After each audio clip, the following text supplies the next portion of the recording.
right, looks like we are live.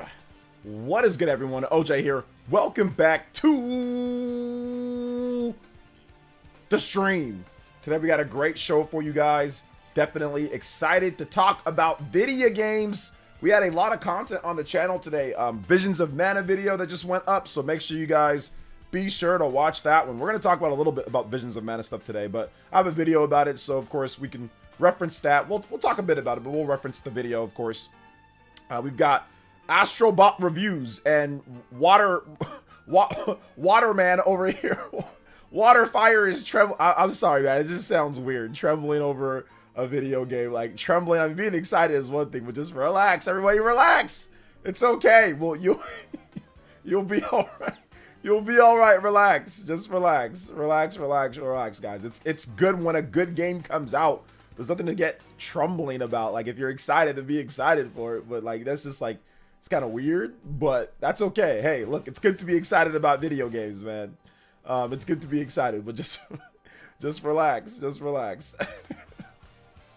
Let's see here. No, we're not timing out anybody. No, the game's cool. Like, Astrobot's awesome. Like, there's a lot of comparisons to Odyssey and all that, but I mean, I don't know. I think it's kind of weird, not to compare it to Odyssey, but I think it's kind of weird that it took this many years. Like, it took Odyssey, which a lot of Nintendo fans don't even consider the best 3D Mario game. They consider Galaxy. I mean, I wouldn't say, I mean, some do, but a lot of people consider Galaxy and Galaxy 2, you know, just as good, if not better, or like right underneath it. So we're talking about, you know, potentially the third best. Some people put Mario 64 over Odyssey, right? Like, so it's very interesting. Like, Odyssey's not even considered, like, by everyone to be like universal or anything GOAT. So it's interesting to see how much of a lack of 3D platformers there are, to the point to where people are swearing up and down on a 7-8-year-old game. Like, oh my God, it's like the first since the last one. And it's like, that's not good. I think it's more of not like, hey, pit these games against each other and be like, hey, like, where's actually all the great 3D, like major 3D platformers at? Like, there's not a lot from like Microsoft, Sony, Nintendo, and especially from Sony. And I mean, Sony has the IPs to get it done. They have Sly Cooper, they have Jack and Daxter, they have Ratchet and Clank, right? I mean, they do Ratchet and Clank, but they have Jack and Daxter, they got Sly Cooper, they've got the IPs to actually make more. But it's sad that really we're comparing it to this. Like, this should theoretically be compared to, like, you know, like another Sony platformer, but it's sad that we barely get any, you know. So it's good when another good one comes out, but I mean, like, some people are going a little overboard, you know. It's like, oh, it's gonna outsell it, and oh my God, it's gonna review way, but it's not. Like, we already got the reviews are out. Obviously, it's gonna be tough for the game to sell that much, so that's why I think it's kind of silly to compare it to Odyssey in that respect, because it's not gonna sell as much as Odyssey, and it's not going to review as high as Odyssey. So, listen, it's good to compare. Comparing's cool, like, if it takes some stuff and all that, but it's not up to the level of Mario right now. You know what I'm saying? Like, right at this point. So, it's not fair to Astrobot, essentially. Like, don't expect 27 million in sales, you know? Like, so, like, people are trying to do that. Like, I think that's where it's getting into weird territory. Like, when you start trying to put it all up against each other, and then once the actual sales numbers come out and it does nowhere near as good, you know? So we just got to be careful with that. You know what I'm saying? We just got to be careful with stuff like that. Cause like, it's just, let it have a little bit of room to breathe. That's all I'm trying to say. Let it have a little bit of room. Let it add a little bit of room to breathe, you know, like with the comparisons. Cause once again, if you're going to start doing that, then people are gonna be like, oh yeah, what about the sales numbers? And then obviously the game's not going to sell at the level of Mario Odyssey, you know, or I don't think it's even going to sell at the level of Mario Galaxy.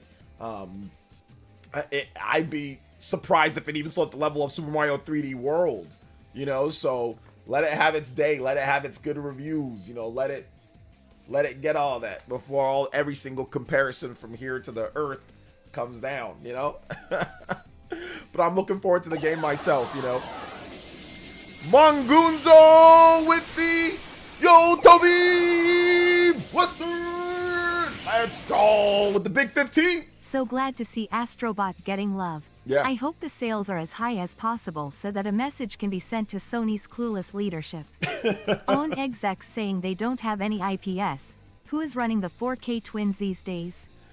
I think that was a little bit of a misquote, so we're gonna fix that once we get everything. It was a little bit out of context, in terms of what he said. But yeah, essentially he still shouldn't have said it.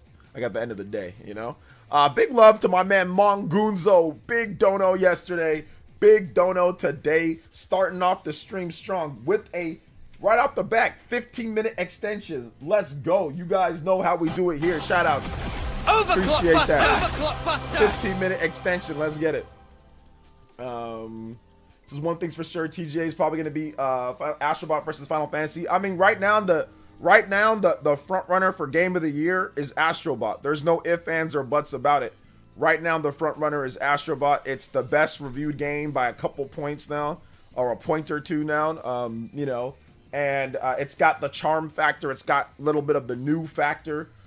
Compared to FF7 Rebirth, which is an iteration of a game that, you know, we played in 2020, which was also a Game of the Year, you know, nominee at that point. So I think that Astrobot is an iteration of something that's been like two weird situations, right? A VR game and a tech demo. So now you actually have a real game, so it feels more fresh and new for most people playing, right? Since now it's like an actual full game. So I think that's the reason why Astrobot has is the front runner and absolutely could win. You know, we do not have a Baldur's Gate. We do not have a Legend of Zelda. We do not have another, you know, like a Mario Odyssey. We do not have that. We don't have an Elden Ring, you know, this year. Like, if they don't count, I don't think they're going to count the Elden Ring DLC. Like, we don't have that. Astrobot is in prime position to win Game of the Year at this point with that. So, absolutely. Absolutely. It really...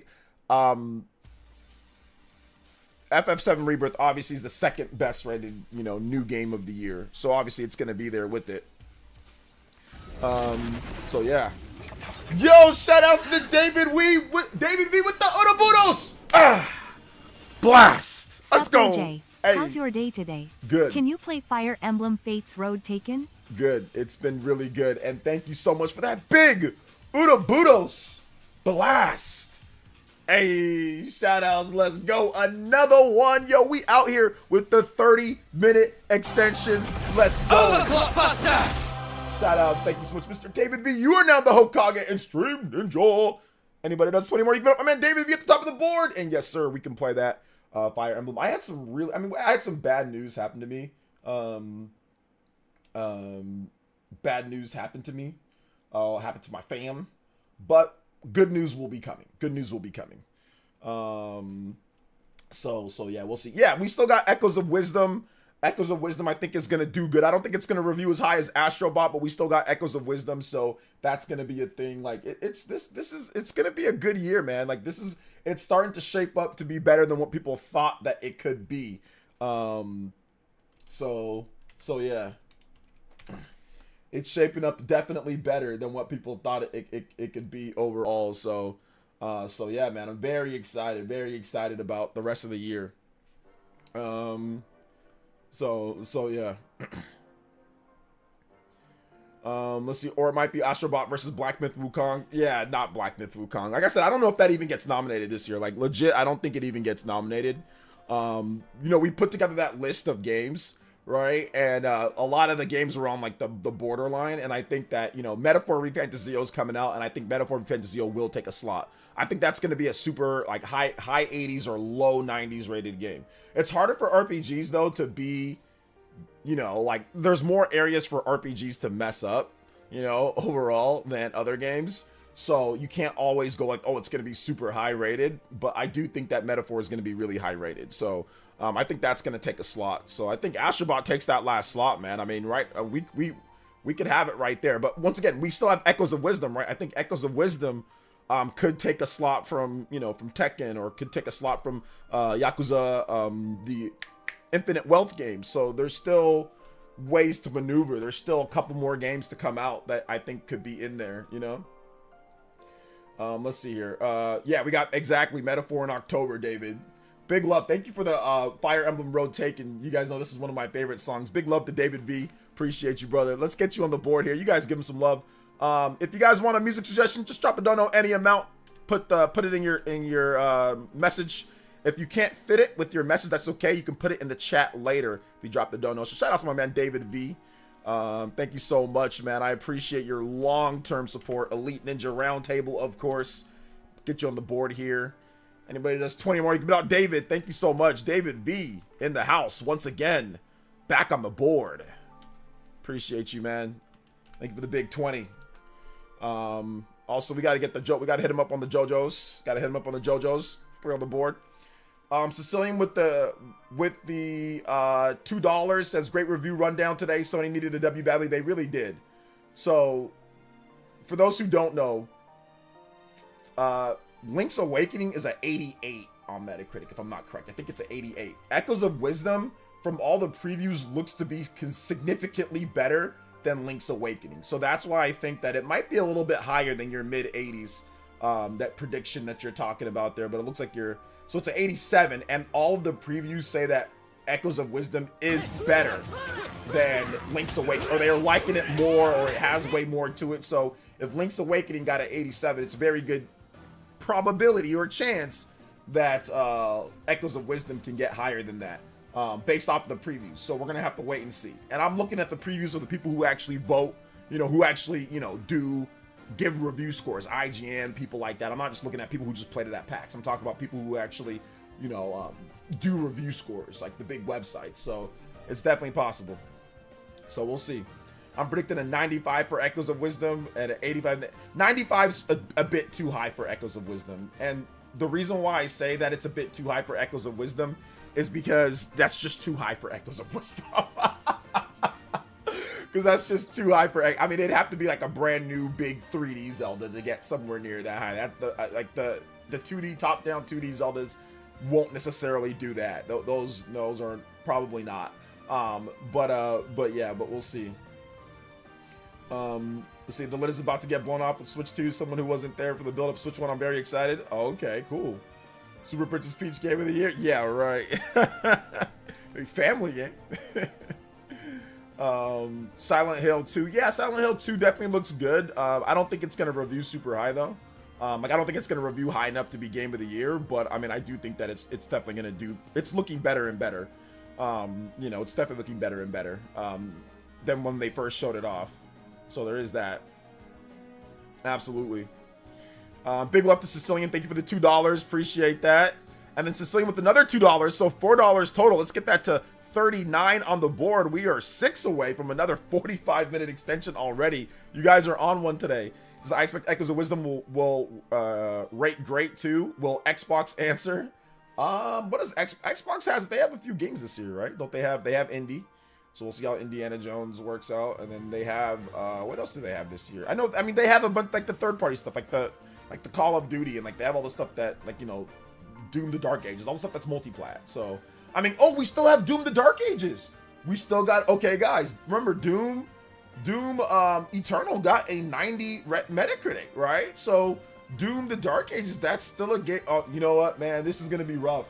This is gonna. I totally forgot about Doom the Dark Ages, but that could be seen as a game that maybe doesn't do quite as high because it's a little bit more of a weirder type of thing, right? But we'll see. Yeah, I don't think Doom Dark Ages is on Switch 2. I don't think they're gonna do it, but if they do, that's cool. That's cool if they do. When does Doom release? I think Doom is November, if I'm not correct. I think it's November for Doom. Let's see here. So yeah. How dare you mock Showtime? I know, how dare us mock Showtime, bro. I don't have any predictions for the game tonight. Pika Zerker, what's up, man? Welcome. I do think that was pre-acquisition from Microsoft. I think that now that they're with Microsoft, I don't feel like they feel the need to even do that. Yes, Microsoft is putting some of their games on Switch, Switch and maybe even Switch 2. But I just don't think that they're going to. I don't think it's a priority to get Doom the Dark Ages on Switch 2. I don't think it will be. But once again, I could be wrong. I mean, if they do, that's cool. Like, you're right, they did put it on Switch and Doom Eternal and all that. But I don't think it's going to be a priority. Shout outs to Shaw X. It's not about running on the system, guys. It's about whether they want to do it or not. I don't think they want to. It's not about running. It's not all about just because something can run on something doesn't mean that they're going to. You guys got to realize that there is no obligation to put Doom the Dark Ages on anything, you know, on Switch 2. So I wouldn't start anticipating that. If I were you, I would not start anticipating that because they have no reason to do it. I mean, like, I don't think it's really going to matter to them. Believe it or not. I don't think they care. Shaw X with the $10, it says, look, I like Black Myth Wukong, but I think it's lacking in some areas in world design. A lot of areas feel empty and not captivating. Combat and boss designs are great, but not game of the year material. Yeah, I think it's like a good first step. Like, I think it's a good first step. I don't think it's as good as the games that are refined and polished,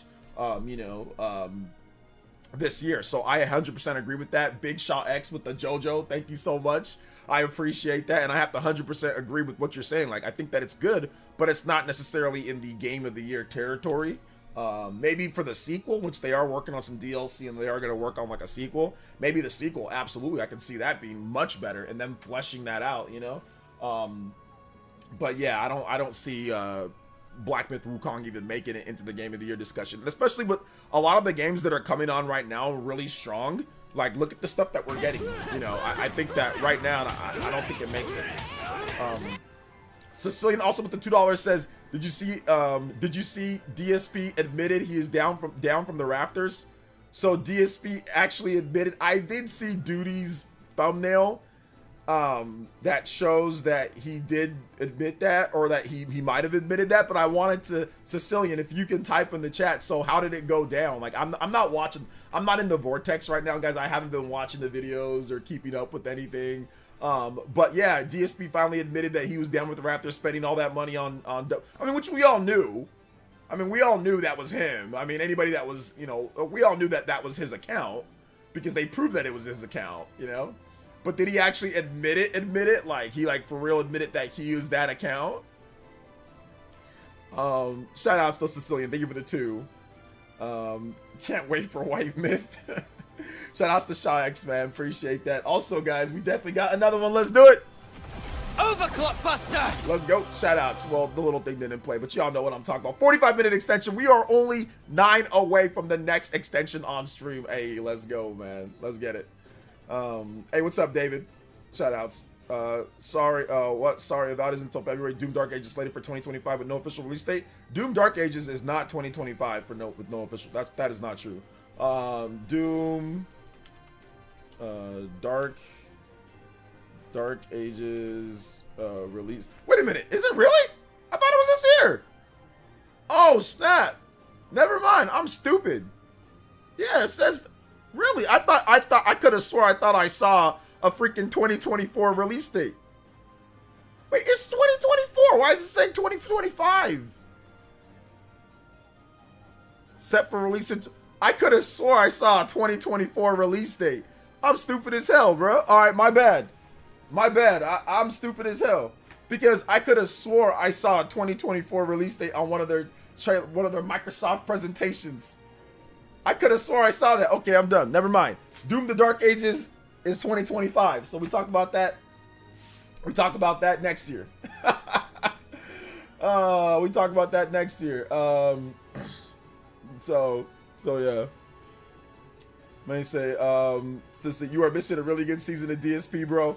Yeah, I started seeing that a lot of his super dense and a lot of his super fans started just acting all crazy and started acting all up because people were actually supporting him way more. So I'm just like, man, I ain't watching none of this no more. Like, people are actually rewarding his stupid behavior. So I was like, I'm tuning out, you know, so I didn't feel like watching. But tell me what else happened. Let me see what you had to say here. Thank you for another $2. It says he admitted he's been lying the whole time about WWE champions and he is down from the Raptors. Studying Craig confronted him today, bro. So that's what I'm saying. Like, that the reason why he's so confident on talking. Remember, he went on Stuttering Craig. What was it, last year? And when he talked to Stuttering Craig about it, remember that whole big, you guys remember, or you guys don't remember, but some of you guys do. He went on there, DSP went on there and talked to Stuttering Craig, the Screw Attack founder, the old, you know, you guys know Screw Attack, remember old school Screw Attack? Yeah, Stuttering Craig.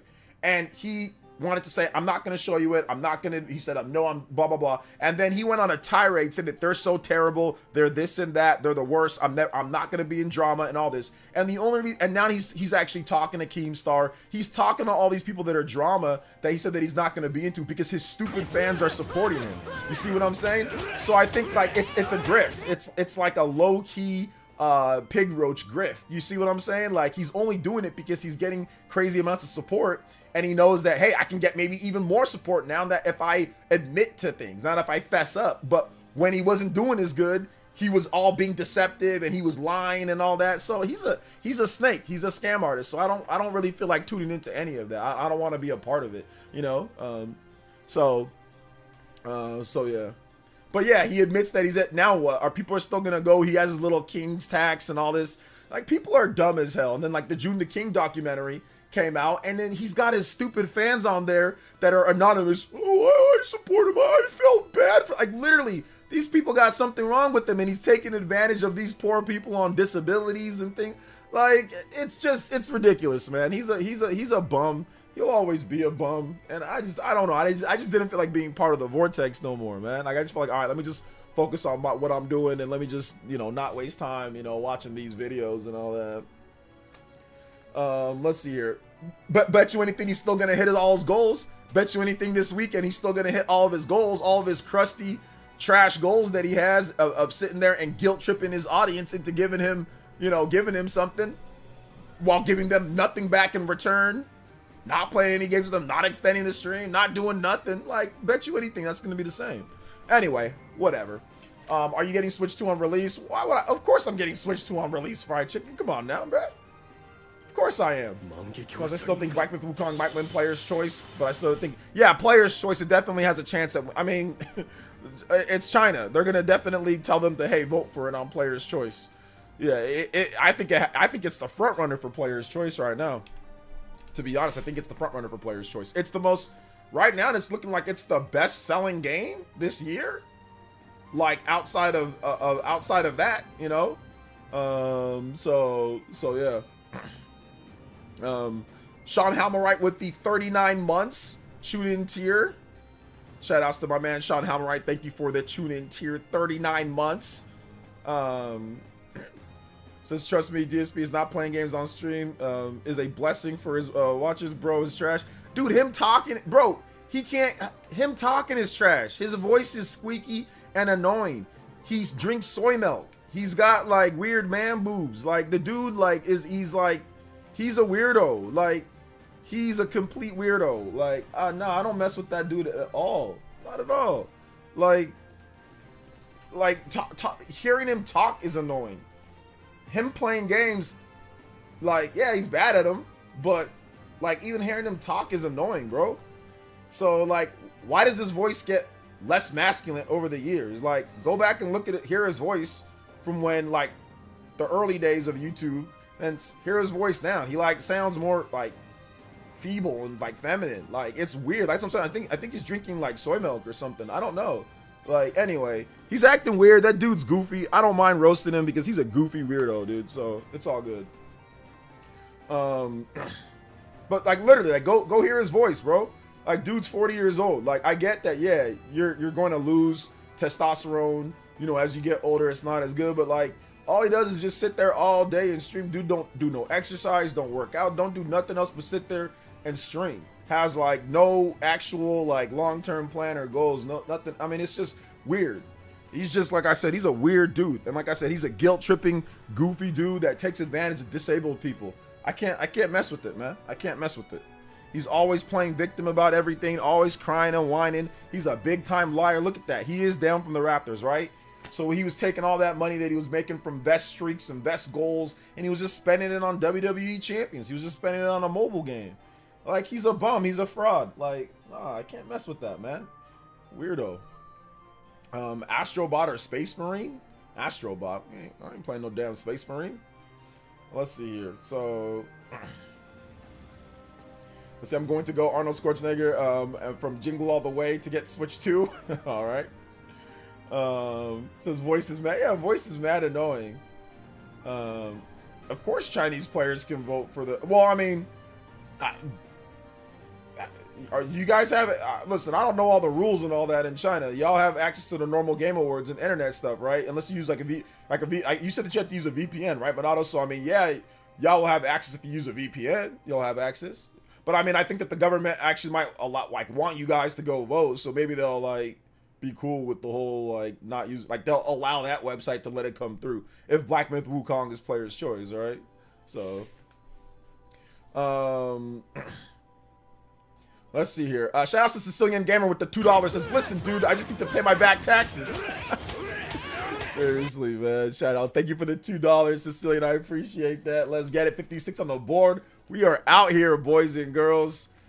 Keemstar didn't beat the racist allegations in the eyes of the gamer. Keemstar's audience is a bunch of people that are also racist and or don't care. Like he never beat the racist allegations. It's just that there's a lot of people who don't care about that, or see that, hey, it's a long time ago, or they just said whatever, or they also say stuff like that. So he never beat them. It's just that obviously he has a huge platform and he has a lot of people that watch his content, you know, because of the drama, because of all that. So, and he's been able to become a multimillionaire because of it. So shout outs to him. But yeah, he's still a racist at the end of the day. He's still, I mean, in his heart of his hearts, he's still a racist, but it's okay. It's no big deal.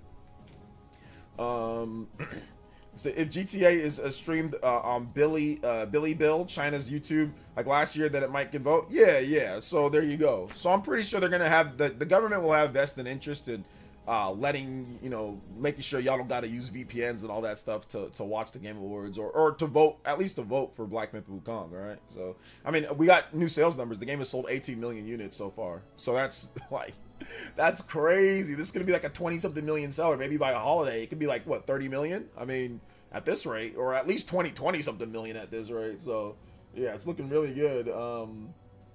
It's looking really good. So yeah, Astrobot front runner for game of the year. Absolutely, Astrobot's the front runner for game of the year. Yeah, drink almond milk, boys and girls. Well, actually no, women, you guys can drink soy milk, but men, drink almond milk if you need a milk substitute, which most of you guys should have a milk substitute. Go with almond milk. I like to go with myself the unsweetened vanilla almond milk. That one's good, you know. Echoes of Wisdom for the W. All right. Do Chinese people prefer Black Myth Wukong to any PS5 or Nintendo Switch game? I mean, there's a certain access that, I mean, they like PC gaming. Like China's always been huge on like StarCraft and Warcraft, like PC gaming. You know, just because there's been console bans for a number of years and then they were unbanned, but there's still not a solid plan. Like you still have to go through the government in order to get the games out on the systems, right? So that naturally makes all the games less played normally than, like, let's say something that's actually okay to play. So like Black Myth Wukong, obviously it's made in China, so the game's a PC game, so it's available. So that's going to be more popular than most of the other games from other console games, you know. Because yeah, for a long time there was a console ban. I think about 20 years. But even then, like Nintendo's always had weird ways to try to, you know, like the IQ player, like just weird. Like it's never been easy breaking into the Chinese market, you know, and getting in there and trying to get games sold and all that. And like even if you get your system there, you still have to approve each game, you know. So you can't just release everything like normal, you know. So yeah. Is Visions of Mana any good? I think it might end up being a rare physical since the sales are so bad. I don't think it's going to end up being a rare physical right now. But yeah, check out the demo. It's good. It's good. The reviews, and I did a review roundup, Roberto. So the reviews are out. Demo's out. So, let's see here. What kind of country beds, gaming consoles? Listen, everybody has their different stuff, man. Like we can't be, when it comes to people's governments and stuff like that, now is not the time or place to try to criticize them on that. So look, everybody has their own customs and norms that some people might like, dislike, but yeah, here's not the time to be talking about that for sure, you know. So yeah. You do not drink raw, non-homogenized milk, bro. Stop the cat. Let's see here. Did Mana not do so well? No. Like it had its second worst debut sales in Japan. I mean, it's probably, I mean, obviously you can factor in digital sales a little bit there, but the sales just, they're not good. Ain't nobody drinking no damn pigeon milk. Y'all weird. Drink some almond milk. Stop being weird, guys. here drinking pigeon milk, out here trying to capture pigeons and stuff like this. What are you doing? Just go get some almond milk from the store.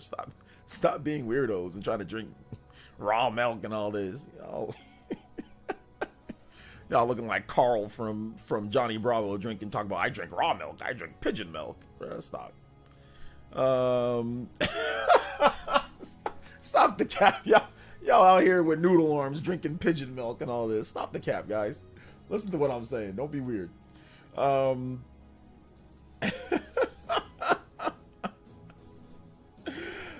let's see here. Do you remember the pigeon guy from Hey Arnold? I do remember that. I do. But it's all good. Let's see here. Episode where Angel shows them the world will do a better place without him. The fact that humans drink any milk after being a baby is weird in my opinion. Only animals I mean, almond milk is okay, but it's not really like milk, right? Like it's squeezed almonds. So yeah. Turn on the countdown. I don't know what you talk about countdown, bro. We ain't got any countdown here. So I'm not sure what you're asking about. So yeah. Do you think Black Myth Wukong will have DLC? They already confirmed DLC today. So they confirmed that they had an announcement. They said 18 million units, and then DLC is confirmed. So yeah. Hey, what's up? Hey, what's up, Bloody Wreck? Welcome. What's up, Khabib? Welcome. Joseph S. Shoutouts.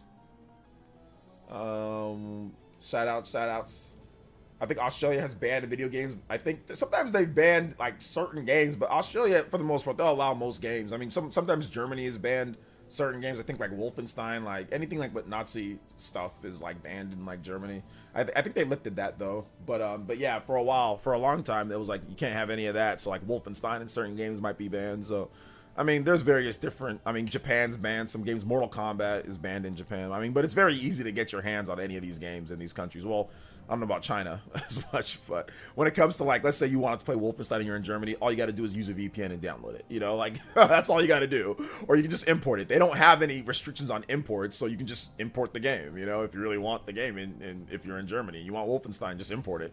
You know, or if you want, you know, if you're in Japan and you want Mortal Kombat, it's very easy. Like you just use a VPN, or actually, yeah, just use a VPN, or just no, you don't got to use a VPN. All you got to do is just change your region on your storefront. Like that's all you got to do is just change the region on your storefront, and then bam, you can download Mortal Kombat if you're in Japan. So it's not that big of a deal, to be honest.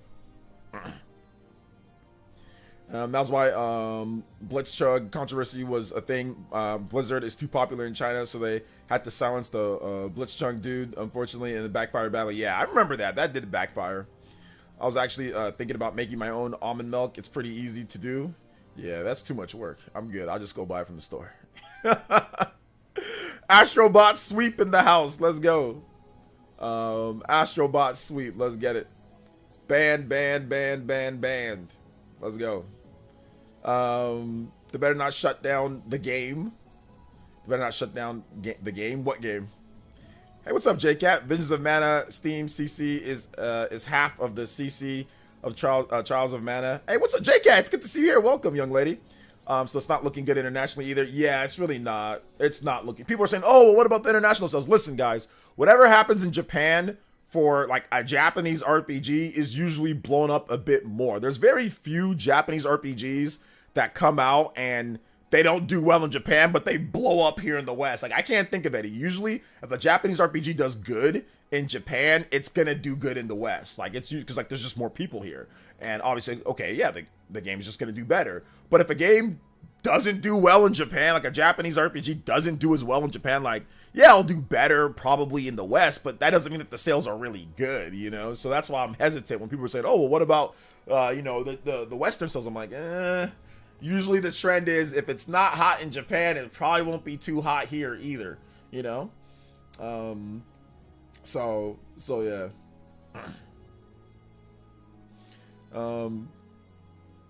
Super Mario greater than Astro. Listen, guys, we don't really have the luxury of like an either or at this point, like trying to pick one over the other. We barely have any major, you know, massive 3D platformers that even come out. So while obviously you can like what you like more or not, but I mean, listen, they're sitting there and saying this is the best one in the last decade. That's sad. So we need to cherish Astrobot because we don't see it a lot. We need to cherish it because we do not see it a lot from these companies. They rather make, you know, hero shooter number 75,000. They rather make live service game, you know, number 10 million than make cool 3D platformers or 3D action games, 3D action platformers. So, so I think that's the issue that we're dealing with right now, man.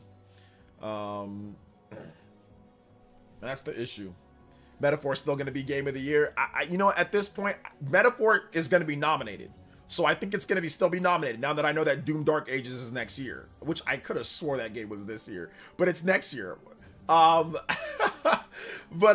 yeah, so I do think that, see, that's the problem with the Microsoft events, man. Like they'll announce stuff like 10 years ahead of time, dude.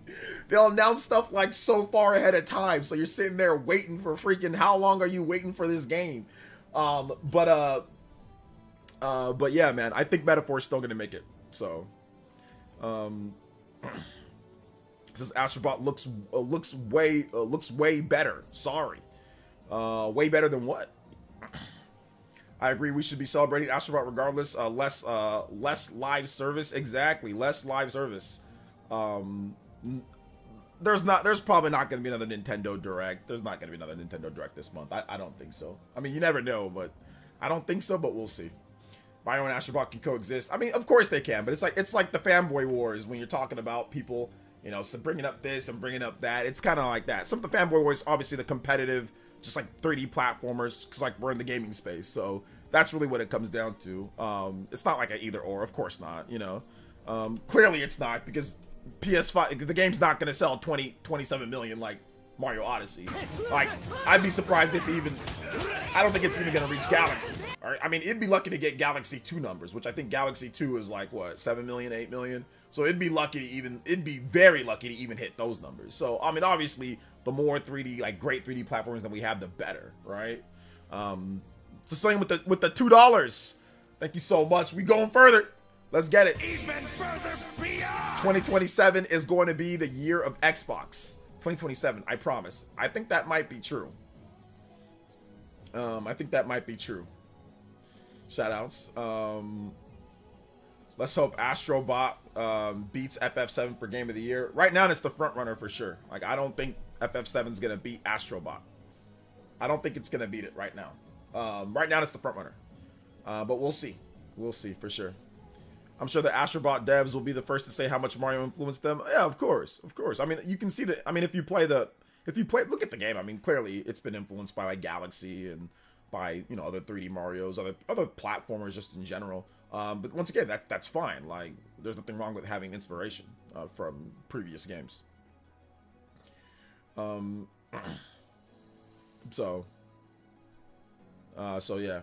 Nintendo Direct is most likely happening the third week of September. I mean, I doubt it, guys, but let's not sit here and say like they're gonna have another one. I mean, especially like with the Nintendo Direct, or sorry, with the Nintendo Switch 2, that could be happening anytime now, the reveal. So let's not put that into like, oh, it's gonna happen. All right, guys, let's be a little careful. Let's be a little careful with that.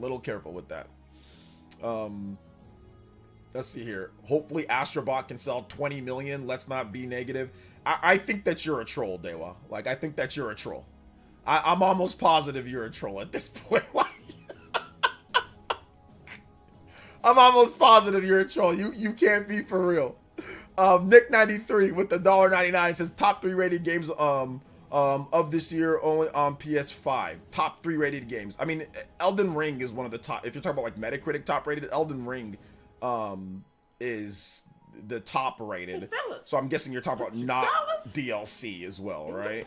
Are we including that? Dean with the $1 dono and says, for Sony fans, a day a platformer is good as Astrobot dropped as the most important day of their gaming life. For Nintendo fans, it was a Tuesday.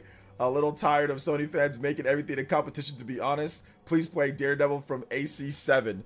I think it's, you know what I think is interesting more so than that? I think it's funny because I've seen a lot of these crazy Sony fans, not normal Sony fans, but crazy Sony fans, and even just general mild Sony fans complain about Kitty and complain about, oh yeah, Mario's this or that or whatever the case is, and they literally flipped Now all of a sudden, oh yeah, I want to play. Oh, now I'm excited. And I'm not talking about normal Sony fans like Mystic Ryan or whatever the case is. Like I was roasting one guy on my Twitter page that was complaining about Mario and Kitty and all that all year. They've been making tweets and all that. And then when Astro Bot comes out, all of a sudden like, they're excited, So yeah, you're going to have those crazy ones, but that's not most people. Dean, that's just a few crazy Sony fans that are out there.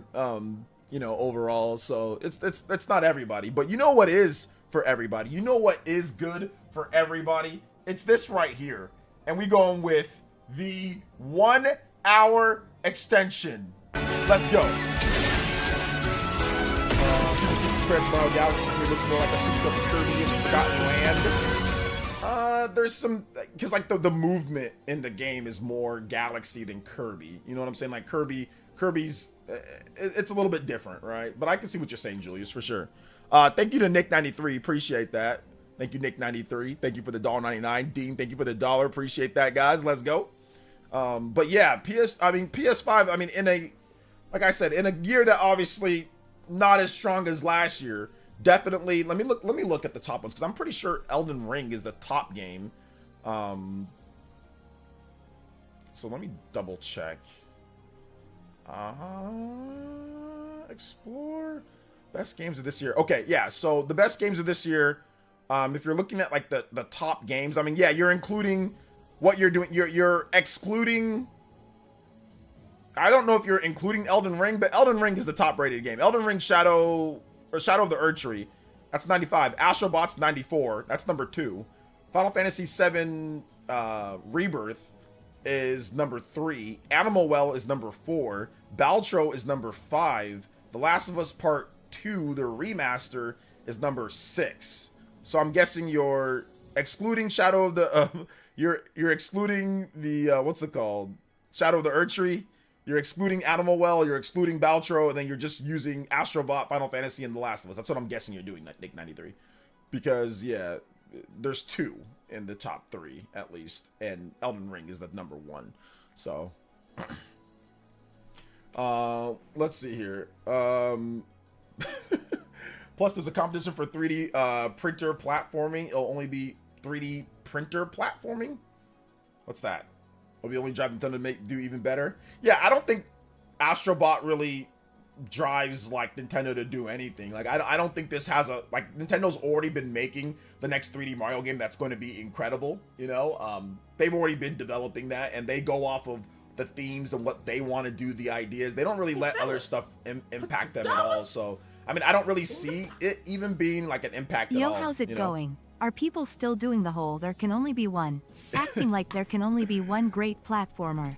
It's just like the fanboy wars, right? Like talking about it in that type of way. So it's really just more like that. It's not everyone. It's just, yeah, some of the fanboy wars that are going on. But it's okay, man. It's all video game discussion at the end of the day. It's all at the end of the day. But I appreciate that, guys. We're going here. Let's go. Let's break that combo breaker. 60. We did get that 1 hour, so I appreciate that, guys. We will extend the stream. Next up is the bonus stream. We did knock out yesterday's bonus stream, 3 hours, so we're down to 3 more bonus streams. So at least we cut it down a little bit, guys. We cut it down. So let's go. Says, yo, OJ, Jordan Miller just tweeted out that they're gonna have a VGC podcast tomorrow with Chris Drink and Andy Robinson. They'll talk about Switch 2. Oh, okay, nice. So we'll see what happens there at that one. Let's see, Elden Ring, LOL, even though it's third party still on PS5. Okay, so just multiplayer, you're just counting anything that's multiplayer? Okay, yeah, sure, absolutely. Because you said top 3 rated games of the year only on PS5. So that's not only on PS5. Elden Ring, that's on PC, that's on Xbox. So that's why I said, are you like not counting? Like, you must be not counting some games because Elden Ring's definitely not only on PS5. You see what I'm saying? It was based off of your comment, that's all. If you would have just said the top 3 rated games are on PlayStation 5, I would have been like, oh yeah, you're right. Yeah, absolutely. But you said only on PS5. So that's why I got tripped up a little bit. That's why I got tripped up a little bit. So it's just let the crazy Sony fans have this one. They need it after Concord. Yeah, I know. They were on live support after Concord. So, I mean, yeah, that's true. Nintendo with the $2. Says OJ makes fun of Concord's flop on Twitter. Noodle arm heretics assemble and attack him with the force of 1,000 waterfalls. LOL. DK aquatic ambience. Yeah, I did have a bunch of weird dudes trying to sit there and say stuff, but I mean, it's all good. Everybody has their opinion on. I mean, everybody has their opinion, and then they're wrong as well. So I mean, there's nothing wrong with that. Like, people are allowed to think whatever they want to think, and be wrong, but that's fine. I mean, I one guy was like, when I put up a tweet talking about Visions of Mana, and he was like, "No, wrong. It being marketed to Xbox or it whatever, that's not the issue." I'm like, bro, what are you talking about? He's like, it's just a niche franchise. And I'm like, just a niche franchise? I'm like, bro, it sold 100,000 less than the previous game that came out 4 years ago that was a remake in Japan. What are you talking about, bro? Can you count? And then he didn't respond back to me. So a lot of these guys, they can't read very well, or, you know, maybe English is their second or third language, or maybe they're just not paying attention. But I mean, if you look at the facts, you look at what I'm saying, today at least, there wasn't anything to be yelling about or arguing about, to be honest. There really wasn't, but people always got something to say, so that's fine. It's fine by me. Video game discussion's fun. Big love, let's go. We're going even further beyond. Let's get that DK aquatic ambience.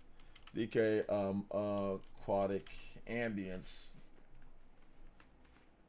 Hey, what up, 777 OG, double OG? Shout outs, man. Appreciate you. What is good? Hey, what's up, King Cagney? Shout outs to Rena. Rena's here in the chat too. Big love, let's go. But yeah, I don't really mind the crazy ones. Like, I'll make a few jokes here and there, but I ain't really getting too worked up about it. Not sure my text put out 3D printer. Yeah, I didn't know what you were talking about, George.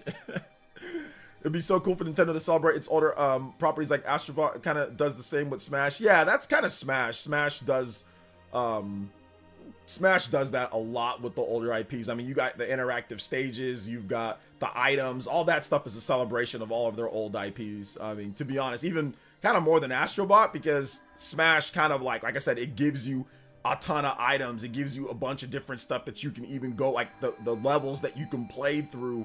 All sorts of stuff in terms of Smash is a super love letter to its class, like all the different spirit boards and the different things. It's just crazy, right? So Smash kind of goes just as much as Astrobot, if not more. You know, look at all the characters that you can get in the game, you know, so it's just kind of crazy with Smash. So people are saying it's the best platformer in the last decade. Yeah, some are saying that it's the best platformer in the last decade. I mean, we haven't got Odyssey. That was the last time that we got a platformer that even reviewed anywhere near as high.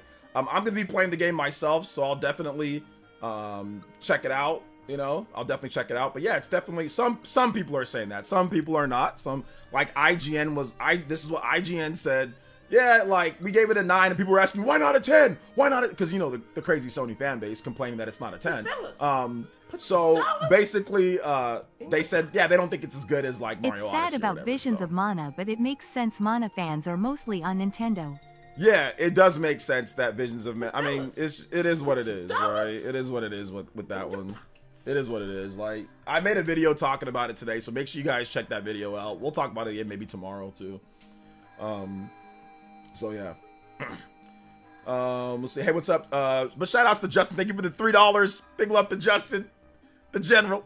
Appreciate you, brother. And Christian, Super Christian B World with the dollars. I got a buddy from work who was showing me that Nintendo sucks. He asked me if I was stuck on the island, what console would I bring with? He said PS5. I said Switch. He said, really? I said, Switch is portable. Where are you gonna plug your PS5?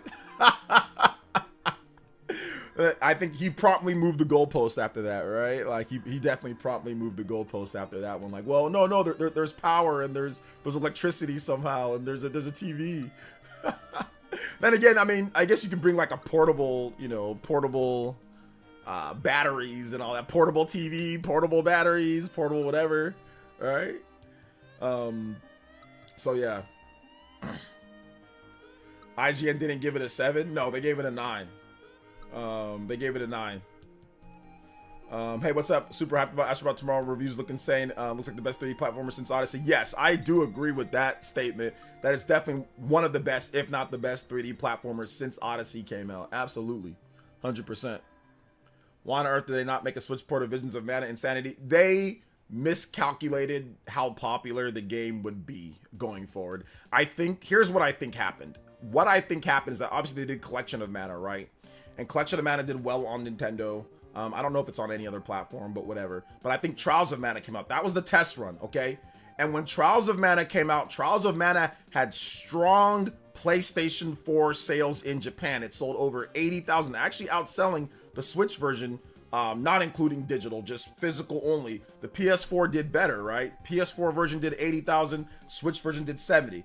I think that combined with a good split of PS4 sales for Trials of Mana, I think the split was probably like 60, or let's just talk about PC too, right? Or actually, no, let's just go console and Switch. I think the split was probably around maybe 60-40 or 70-30, probably more like 60-40, right? Switch probably being 60%, PS4 being 40%, right? So I think that gave them, and then they also had PC. So I think that gave them the confidence after they sold 1 million units plus after that first year or whatever to say, hey, look, yeah, we don't have Nintendo right now, but look, we still did good on PC. We still did good on valuable items. We still did good on PlayStation. Let's just make it, and then if we can do Switch 2. The game's going to be a bit more advanced. We can do Switch 2 down the road. I think they thought that the PS5 and the PS4, that's why they made a PS4 version of the game, and I'll get those donos in just a bit. Big love to Rena with the 5 gifted, let's go. Proper shout-outs coming. But I think that they basically were like, hey, the PS4, that did well for us. We can have the PS4 and PS5 version of Visions of Mana, and we should be good until Switch 2 comes out or whatever. But it just, the PlayStation fans did not show up in Japan. They just did not show up at all for Visions of Mana. Like, not like they did, like, you know, less than, you know, 50% less than, you know, than what we got for Trials of Mana. And this is a new game, you know. So big love to Rena with the five gifted memberships. Hey, Rena, you're on the Extreme Gift Ninja. Hey, thank you so much, Rena. I appreciate that. 80 on the board. Let's go. And then also Super Christian Me rolled with, I think, another dono. Thank you so much, Rena. I appreciate you, young lady. Appreciate that. Big love to Rena. Big love to Sicilian as well with the 2. We're at 83, guys. We are going. Appreciate that. Let's get Rena's name on the board here as well. What's up, dog hair? Don't care. Let's get Rena's name on the board. You deserve it, young lady. Thank you for the 5 gifted. Keeping our elite ninjas up. Remember, this might be a good time for me to chill real quick, guys. If you guys want to become a member, if you enjoy the daily live streams, me talking to you guys about video games, answering all of your questions, and then some, consider becoming a member. It's only $1, and once again, it does support our live streams. You get emotes. You get access to our Discord. You can play games against myself and the community in there. You get a custom badge that changes as long as you stay on. So I appreciate you guys becoming members, and it's only $1, like I said. So thank you guys so much for your support. All right, my shill is done. Let's get back into you guys, the life and blood of this show. Big love to Christian Muro says he couldn't move the goalpost. He just told me to shut up. Instead, I finished him with the fact that Switch is the best console of all time. Yeah, he was like, damn, maybe I might take it then. Big love. Thank you, Christian, for the $1. And then Sicilian with the 2 says, let's be excited about Astro and not compare to Mario. I don't mind the comparison. I just think that it's silly that we need to like act like there's not room for both of them at times. People are being like crazy about it. Like, oh yeah, it's beating out this. It's like, nah, man, we barely had anything. So just be happy that we got something, you know? It's a little bit different. Like when you want to compare, like, let's say like live service shooters or like live service games, yeah, we get those every single 2 seconds. So you want to compare and contrast so you know where to spend your time and effort and money and all that or whatever, right? It's a little bit different with live service and multiplayer games, but with stuff like a 3D platformer, like, what is there to, like, we comparing it to a game that came out 8 years ago. You know what I'm saying? We ain't even using any modern examples, bro, so there really ain't nothing to compare. You know, there really ain't nothing to compare, man. So really ain't nothing there. Like, it's great. They're both single player. There's no like super multiplayer aspect to them. So it's just like, hey, enjoy it. Enjoy that one. Enjoy this one. But Mario Odyssey came out 7 years ago, 8 years ago. So, I mean, let's see here. Places always has the heretics coming from. Hey, it's okay, man. It's fun.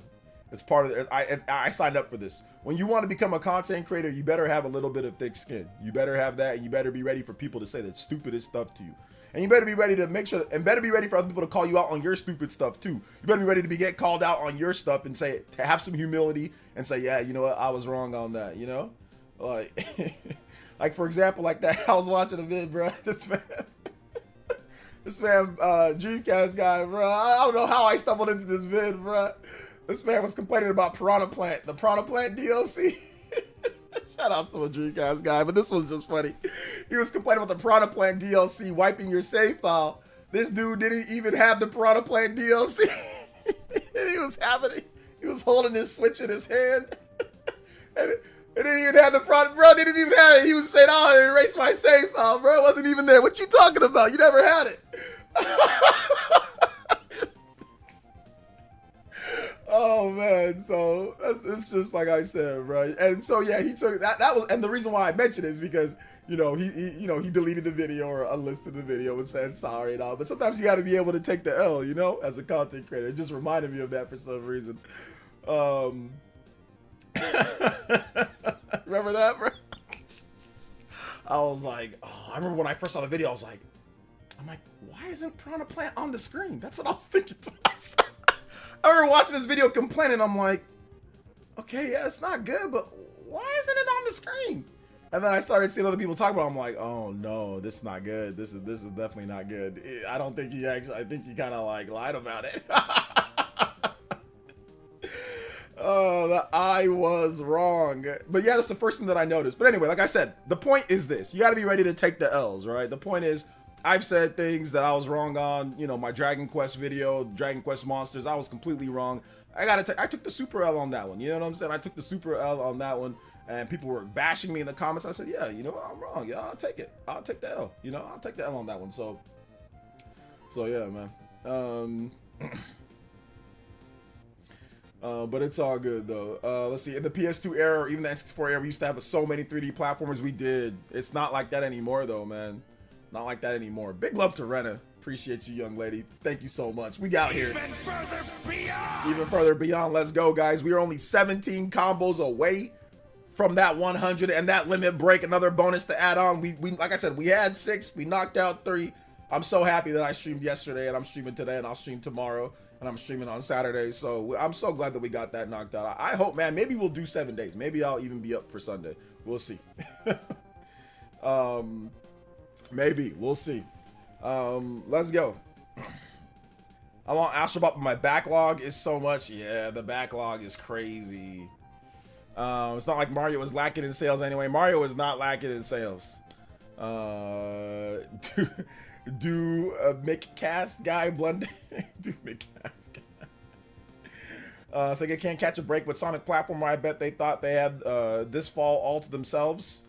Well, I mean, it's Sonic generation. It's like when you talking about Sonic like a Sonic game, you got to remember this is like a different category. You've got the regular platformers and normal people, and then you got like the race car bed category and like the Fidels and people like that, right? So it's a different lane, you know what I'm saying? Like they don't gotta worry about, oh man, there's another big platformer that came out. It don't matter. The race car beds and the Fidels are gonna play and buy the game anyway.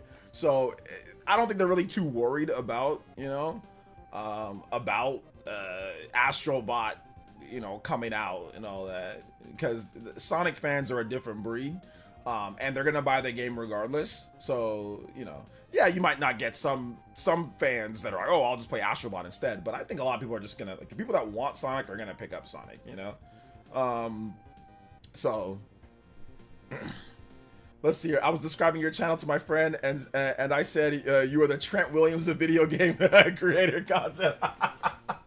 Oh man, shout outs to Trent Williams, dude. I don't know if I'm the Trent Williams of video game creator content, right? Trent Williams is a guaranteed Hall of Famer, veteran in the game. I mean, maybe I think in some respects, yeah, maybe I am, but I don't know if I've earned that type of praise. I definitely haven't earned, in terms of like the larger content creator sphere. Trent Williams is respected and feared by like all of his peers. I am definitely not. In terms of respect, a lot of people don't even know who I am, but I get what you're trying to say. And I appreciate that. That is a super, super high compliment for anybody who knows football, or at least if you're a Niner fan, you know how important Trent Williams is to the scene, right? He might not get all the credit at times, but you know how important he is to make the Niners go for these past number of years. So I appreciate that, man. That's very nice of you. Big love to Super Gaming with the $5. Canadian, hey, us. Wait, no, that's not. Sorry. Maple Syrup Boys, let's go. We going out here further beyond. Further beyond. I thought Astrobot looked super cool. I hope to get a PS5 so I can play it sometime. Hey, let's go, Super Gaming. Appreciate that, brother. Thank you for the $5. You guys give Super Gaming some love in the chat. I'll give him some love in the chat. Yes, sir. Yes, sir. Yes, sir. I got Sonic Superstars for $10 on the Switch. Good deal. Sonic is so cool. He's so fast. Gotta go fast.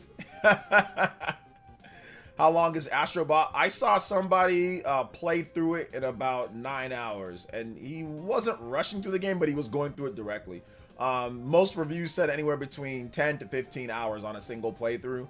So that's about what we're looking at for Astrobot. But if there's replay value, like you can spend longer than that if you want 100% the game. Like there's a bunch of secrets and side stuff. But yeah, looking like around the general consensus is about 10 hours, maybe 10 to 15 hours. What will be interesting if Astrobot got a PC port, mandatory PS5 DualSense requirement, just how many PC users are going to get the play. I think that Astrobot does not get a PC release. I think that they say PS5 only, this game needs a PS5. Like, I think that this is the type of game that it's fine if it stays exclusive. It's a 3D platformer that, 3D platformers aren't anything massive on PC or anything. It's not like it's a shooting game or a live service game or like a big God of War graphics game. It's Astrobot, right? So I think that this one stays on PS5, at least for the foreseeable future. So yeah. This is breaking news. Street Fighter 6 has sold 4 million copies globally. Okay, so they're about 40% to their goal. They said they want to sell lifetime to date 6 or 10 million copies. So okay, good stuff for Street Fighter. Let's see. Agree with you about the PC port. Yeah, there's no point in putting it on PC. It's not gonna move enough units on PC in order for it to be like anything substantial right now. And I think that this is a game you keep on PS5 right now, maybe later down the road, but let PS5 have its shine, have its, hey, if you want to play the game of the year candidate, you want to play the game of the year winner, if it wins, you got to have a PS5. Like, just do that. Like, don't worry about PC right now. There's no point. It's a 3D platformer. So what about Trent Dilfer? Hey, Trent Dilfer, Fresno State legend, alma mater, my alma mater, Fresno State. Trent Dilfer is a Fresno State legend, and he's a Super Bowl winning quarterback as well. So keep that in mind. Not many men have won the Super Bowl, and Trent Dilfer is one of the few men that have won the Super Bowl. Trent Dilfer has more Super Bowl rings than Dan Marino, and more Super Bowl rings than Dan Marino, Warren Moon, Randall Cunningham, all combined.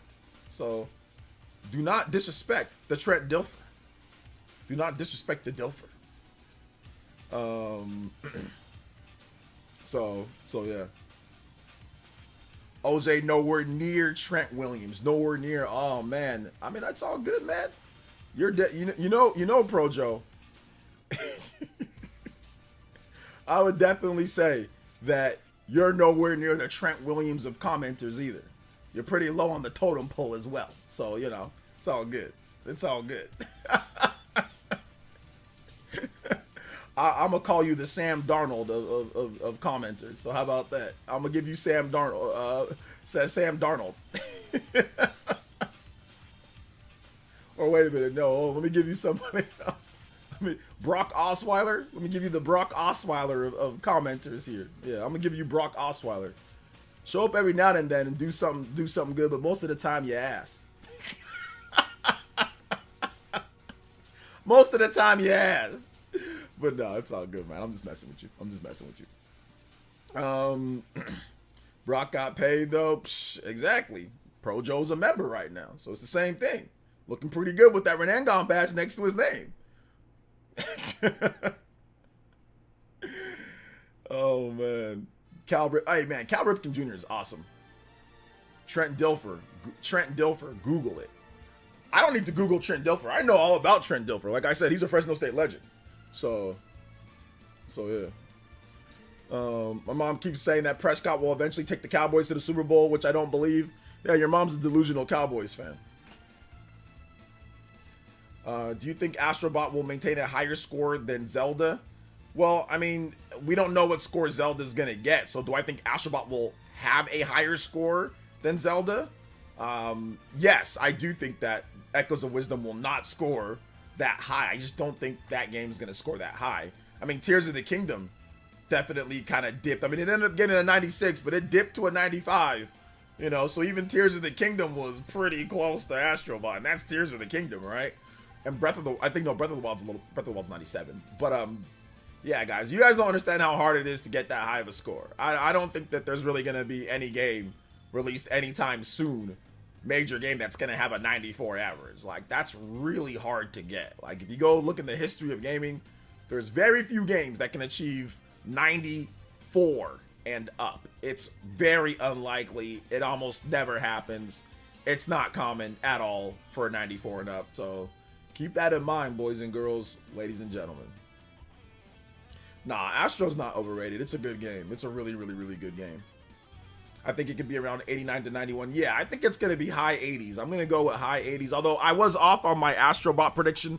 I said like 87 to like low 90s, like 91. So it was above my prediction. So yeah.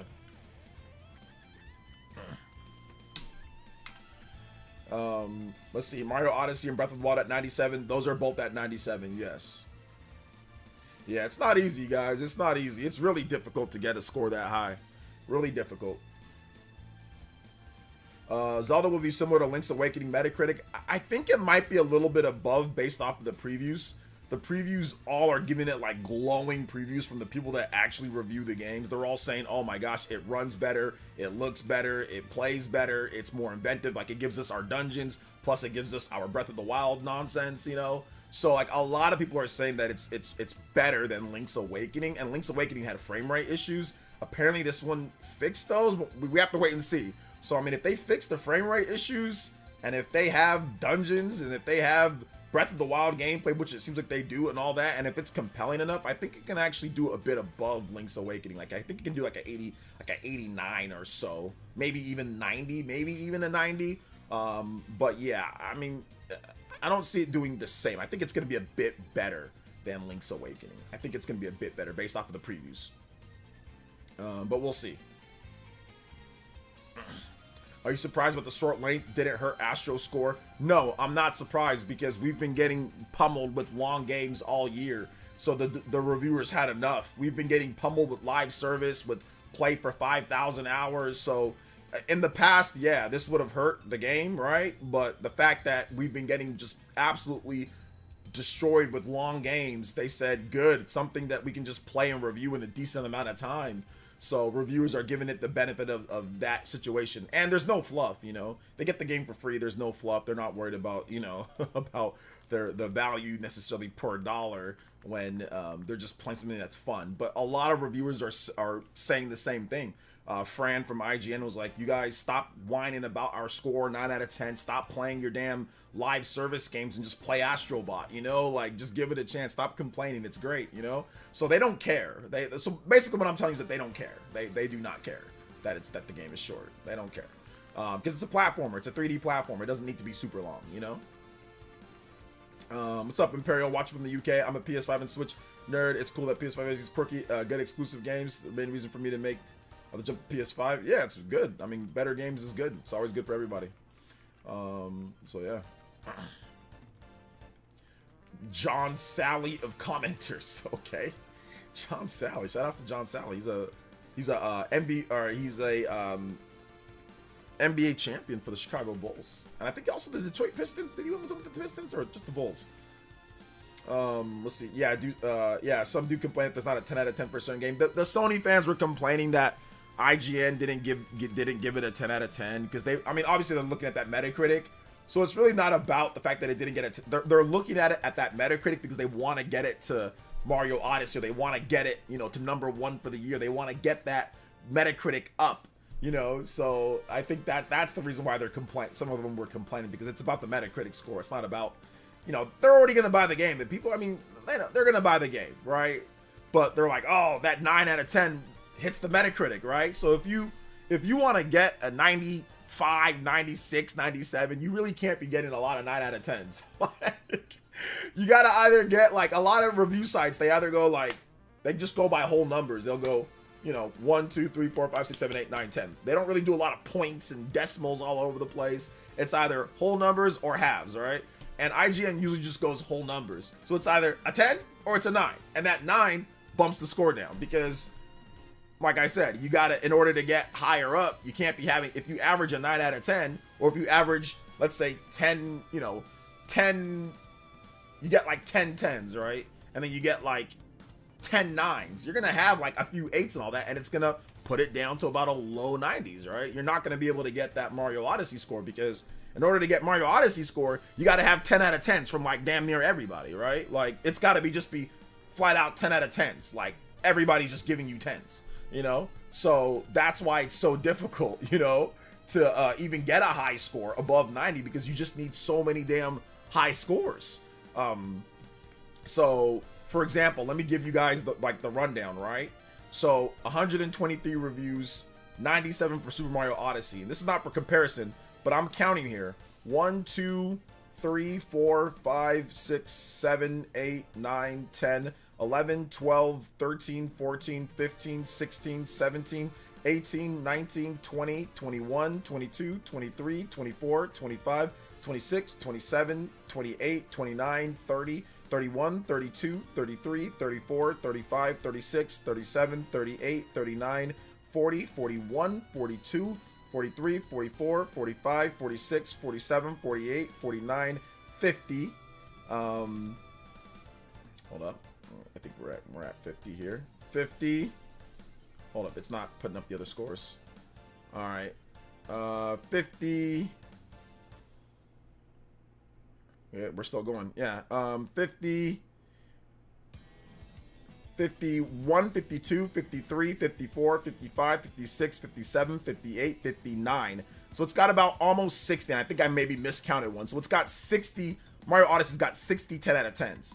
Out of 112 reviews, right? Out of 113 reviews, it's got 60 10 out of 10s.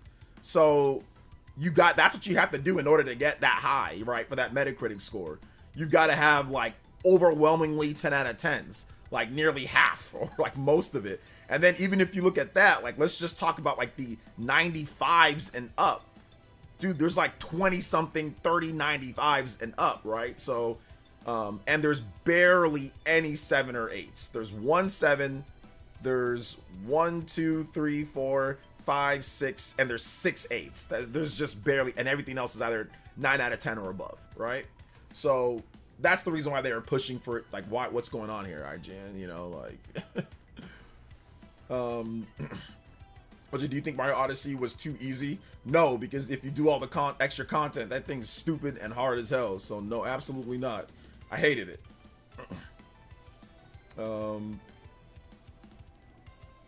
Isn't Ocarina of Time one of the few 10 out of 10s on IGN? One of the few 10 out of 10s on IGN? I'm not sure. I don't know IGN's history with 10 out of 10. I'm not sure.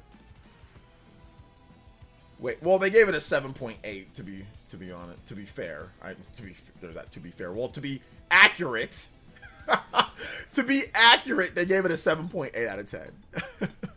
Actually, no, my bad. 7.5. Play exclamation mark zine.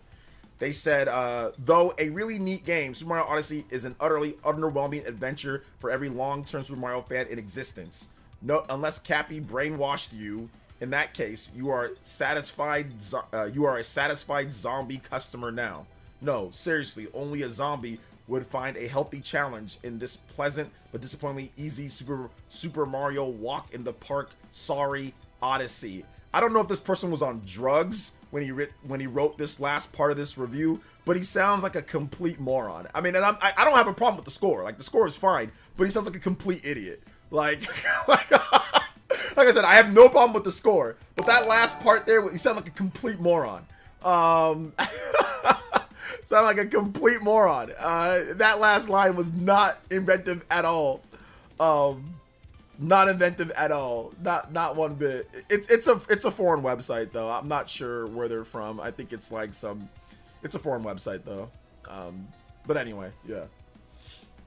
Shout outs to Simeon Coin with the 100 core crystals. I don't mind the score. The score is fine. Just the write-up was completely stupid. I'm guessing if you saw his save file, he probably just like rushed through the main game and didn't play all the extra content or side content. I'm pretty sure that's what he did. I just wrote a review real quick for views. Simeon Quinn with the 100 core crystals says, "Evening, OJ. Just getting in. I just saw your Visions of Mana video. I enjoyed it. Even though the launch sales are low upon release, I believe Visions of Mana will sell on the Switch just as well. Well, it's not on there. My music request is Kick Master Final Battle Part 1. Thank you so much. I appreciate that, Simeon Quinn. Even further beyond. Going further beyond. Let's get it.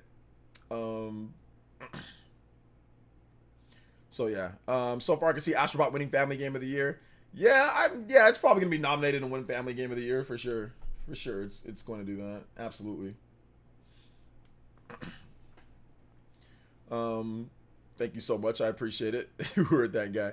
Honestly, knowing how things have been, the game did so well to get Game of the Year nomination, and Sony will still find a way to lay people off at Team Asobi. I think they'll be fine. I think they'll be okay. Team Asobi's a pretty small team anyway, so I think they'll be fine.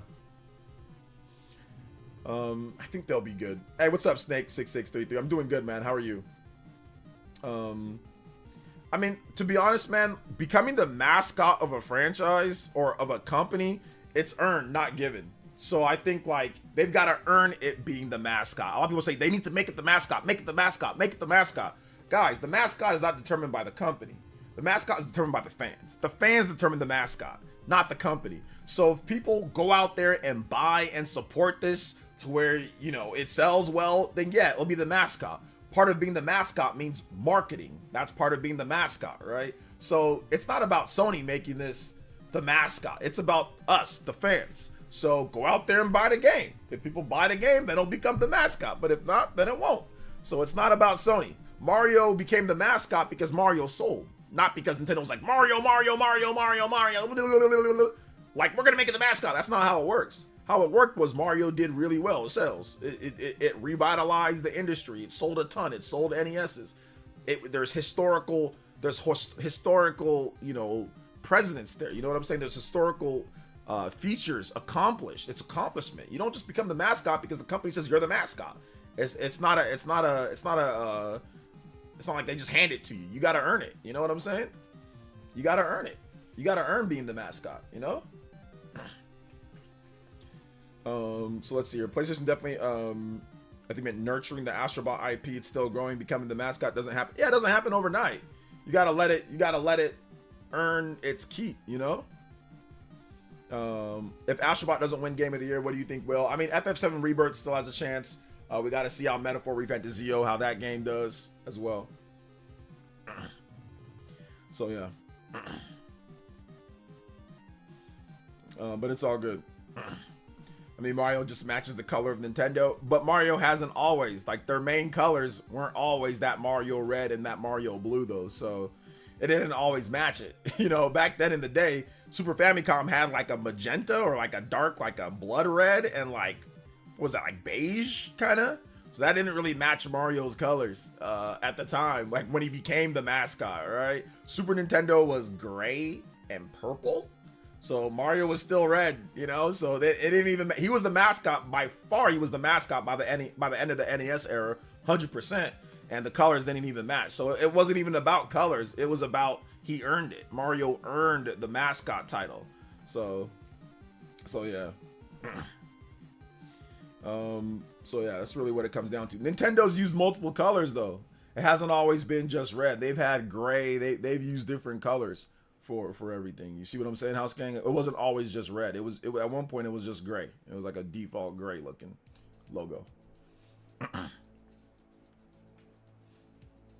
Let's see. Horizon's Aloy isn't as a sellable mascot. I mean, but she is though.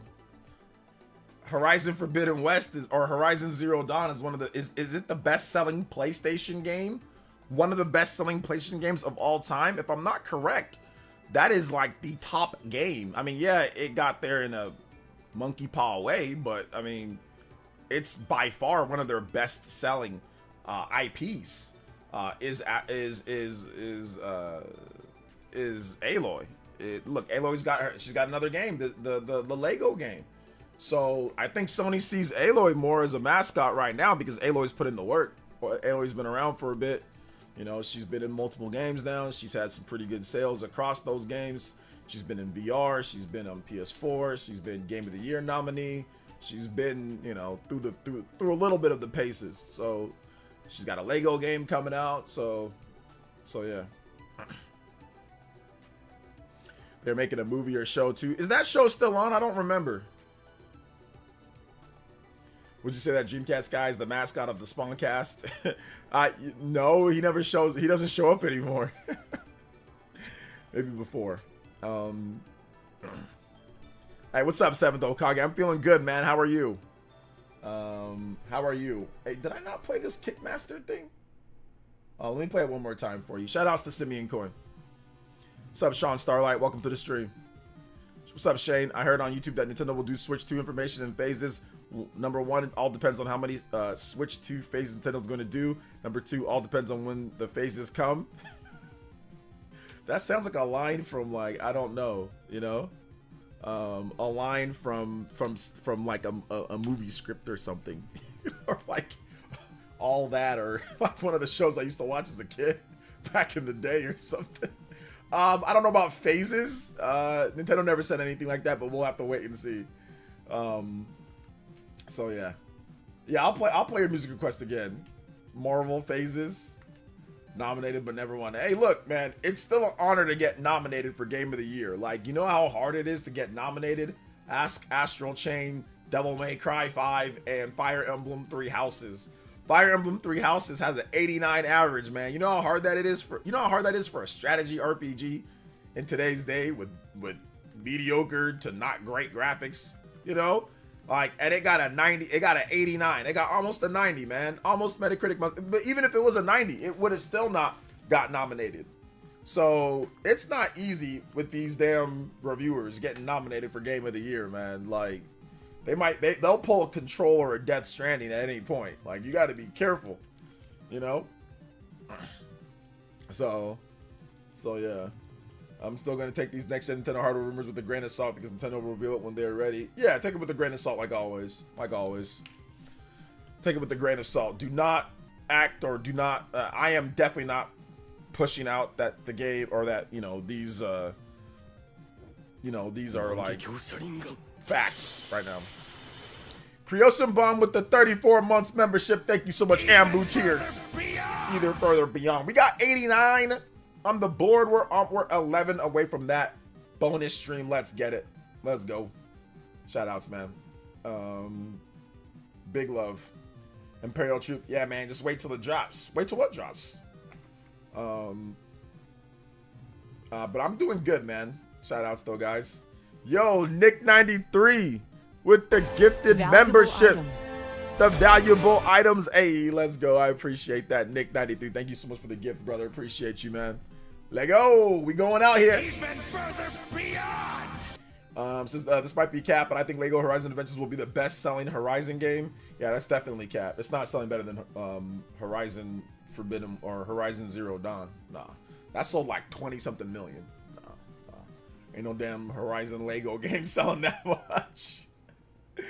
Big love to Nick93. Thank you for the gifted membership. Big love to Creosin Bomb with the 34 months of Ambu tier. Let's go.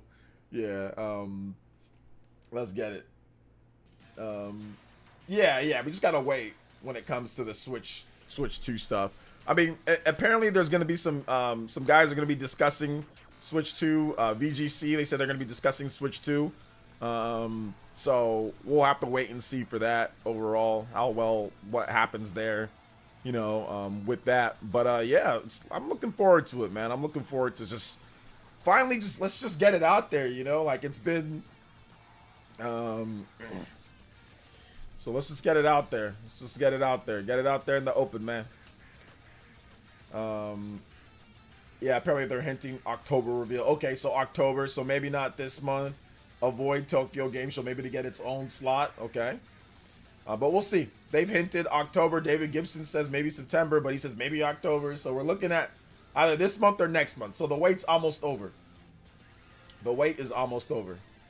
Some Astral Chain music is playing, and it makes me just want to play Astral Chain. It makes me just want to play the game because it's such a good game. It's such a good game. Big love to Sicilian with the $2. Says, who's the mascot of this stream? The mascot of this stream It definitely has to be like Party Man, Rena, Bead Queen. Party Man, Rena, Bead Queen, Justin. You guys know who you are. The round table piece for sure. Party Man for sure. Party Man's a staple, man. He's been here since the near beginning. So definitely like Party Man, Rena, yeah, Bead Queen, Chupa, all the like the round table ninjas, you know. V.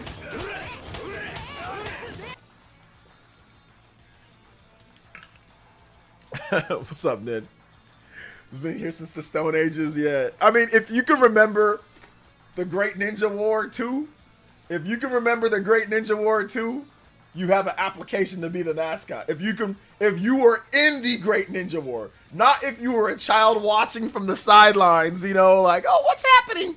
Go away, there's a big war going on. You know, you're not old enough to fight in the war yet, right?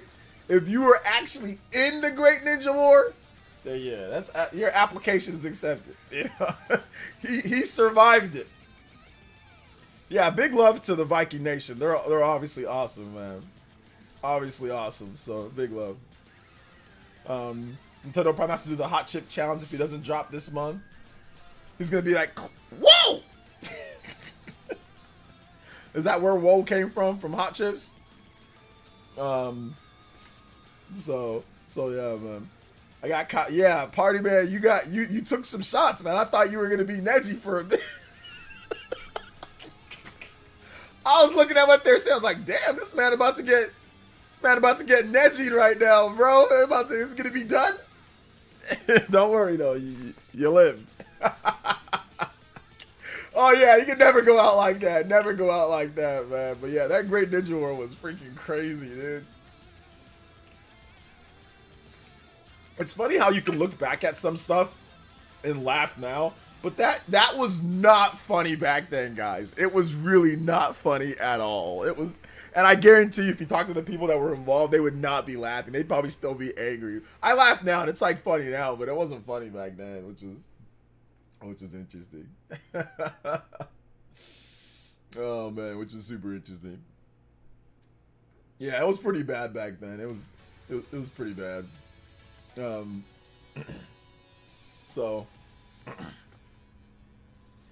see, hey OJ, I was in Switzerland in the war. I was Switzerland in the war. Yeah, you weren't around. I don't think you were.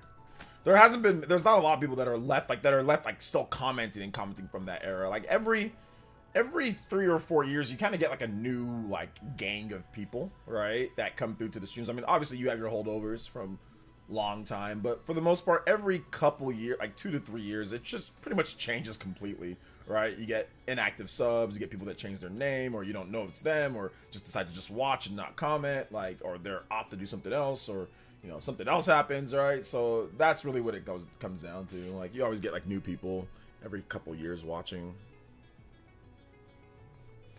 That was a different village. Yeah, you were definitely you were on a different continent. Were you around Casual? I don't remember you being around back then at that point. I don't remember. To be honest, like I don't remember. Like, there's not many people that were in the trenches. I mean, some of you guys were probably around, but you were not in. You guys were not like in like the you know, you were not in all the other stuff like that would happen. You know, you were not in that for sure. G5 was there too. Oh yeah, G5 was definitely an active. He was part of the he was part of the what's it called, of the people being attacked. The offensive was on him. A lot of what started because of he was part of it. I'm not gonna blame him completely, but he was definitely one of the indicators for that Ninja War, man. Like, he was absolutely one of them. What was the Ninja War? Basically, like, the community here through like Discord, what happened was snap, what happened? What was the start? I think that the starter was, there was this guy that used to come here, this boy. He was probably like, I think he was like 15 or 16. He might have been younger than that. That used to come here and watch the stream. And he was on Twitter. And, you know, the problem is like politics, right? Like, we didn't have a rule against politics. I just thought that it was common sense which I'm stupid for thinking that. I should have made rules and all that, but I never really made any rules outside of, yo, be cool to everybody, you know? But the problem was, like, everybody started becoming friends and started, you know, talking and all that. And then, like, they started following each other on social media and all that. And then, obviously, you got people that have, you know, you have people that think one way or have certain political, whatever. And then people that think the other way. And then that was the problem, is that political ideology clashed. And then they took it from Twitter into the Discord. And then everybody started, and then it got more and more nastier. People started really throwing insults at each other. Because we had some people that were really hardcore on one side and people that were really kind of like hardcore on the other side, or super anti X, Y, and Z, right? So I think it kind of split into two sides, people that were that and people that weren't, you know. And anybody who tried to say, hey, calm down, they were thrown into, you know, like, oh, well, you're with them. So it kind of splintered off into like a whole sub community, and like a whole bunch of stuff happened from there. So that's basically what happened. So I nuked the old Discord. So it was so bad, it was full of so many angry messages and angry arguments. I said, yo, look, we're nuking it. I felt like I was freaking Ontos or something like that.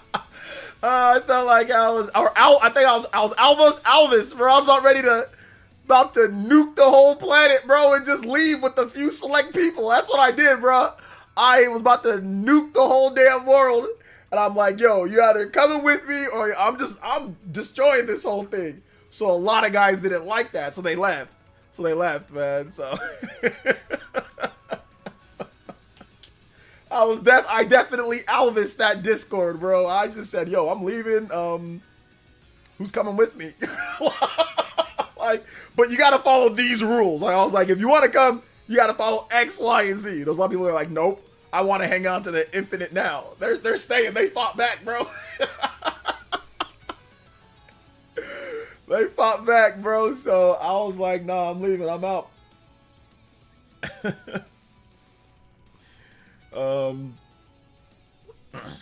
Yeah, definitely. Kotsky. Definitely, it was angry, bro. They were angry, but it's all good, man. Like I said, it's funny. It's funny now, but it was fun back then. It was fun to talk about the old times, and I mean, it's good to talk about it so you don't ever have it happen again, right? Like, if you make sure that you remember what went wrong, you know, then you'll be good for the future. Hey, what's up, SK Massive? Yo, OJ, where's your MVP, John Turner? He's still on Twitter. I see him sometimes on Twitter commenting. He don't really come by the streams that much, or really at all, as much, but he does watch some of the videos. Yeah, John, shout out to John Turner, man. Shout out to John Turner. He's the homie. So yeah. Yeah, he's still on Twitter. John Turner's still on Twitter. He's been around. John Turner's been around for a long time, man. Like a decade plus. Since like the website days, you know? SK, because I mean SK knows about that. Well, SK's been around since like since that OJ Oppenheimer.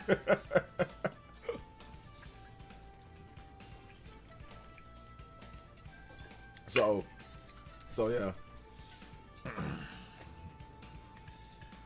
Yeah, he's a cool dude, man. John's a cool dude. Hey, what's up, Jacob? Dress back, welcome. Yeah, exactly. We're all here for the games, guys. We're not here for the political stuff and all that. So, I mean, there's already enough of that on Twitter. There's already enough of that probably in your family and people on wherever, like, especially now, like, election years. So, like, it's best just to move on, man. Just, like, to not really let it be a part of the stream here, because, you know, then we start, you know, getting, and like I said, I've had some stuff hit me, like, some of you guys know, right? Some of you guys know me, that know, you know, like my wife, and you guys know, like, what I had to go through, man. I was legit, like, on pins and needles, and I had to try to keep it out, right? Like, I had to try to keep it out, don't talk about it, and I'm, like, literally, whether, like, if something doesn't happen, like, literally, like, I don't know what I'm going to do, you know? You know, a number of years ago, back in 2020, like, I'm like, if this doesn't happen, I'm, like, screwed. Like, I don't know what's gonna happen, you know? So, and I had to just keep that aside, right? And that's, like, severely personal. This isn't about crazy, you know, ideology or anything like that. This is, like, legitimately, like, my family, my wife, you know? And I had to keep that bottled in and just, like, don't talk about it, don't say nothing, don't do anything, you know? Just, you know, at least on stream, on my channel. Like, I'll say something on Twitter, but I had to not say anything. So, and I was hurting some nights, man. So yeah, you just gotta learn. Just keep it away, man. Keep it away, because a lot of people don't give a damn about your life, you know, and like what you got go and like how it affects you or not. All they care about is themselves, which is fine. That's you're supposed to vote for who or do what you want to do, right? But they don't care. They care about whatever they care about, right? So yeah. So yeah. So I unsubscribed from all those culture war channels. Yeah, I mean, it's me too, man. I unsubscribed from all the culture war channels. I mean, I was never subscribed to them in the first place. Well, there was one person that I was subscribed to, but I unsubscribed to him.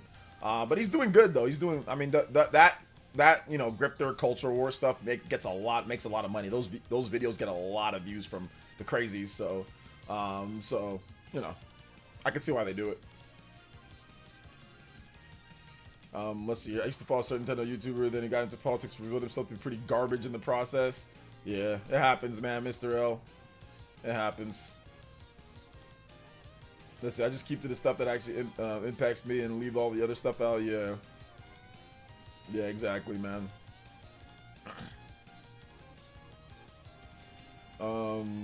This is once I hear politics, I'm gone. I can't deal with that crap. Exactly. Most people are cool though, but once again, like I said, you have the crazies out there that are all about that, and I mean, like, you know, they live and like they make money off of that. I mean, like I said, I'm not getting into it, but there was a pretty big bombshell that happened recently with guys that are crazy psycho in one side that shows where they're getting, like, who they're making money or who they're getting money from in order to say the things that they're saying. So it's like there's a lot of money involved with it, guys. A lot of times, like, when people say certain stuff, it's because there's a lot of money involved. So just keep that in mind. So if you keep that in mind, then you realize, okay, it's not like it's acceptable, but just think, oh, okay, yeah, they're saying that because they're getting paid for it. Like, they're making money, you know? So I don't really, it's like, okay, yeah, I get it, you know? I get it.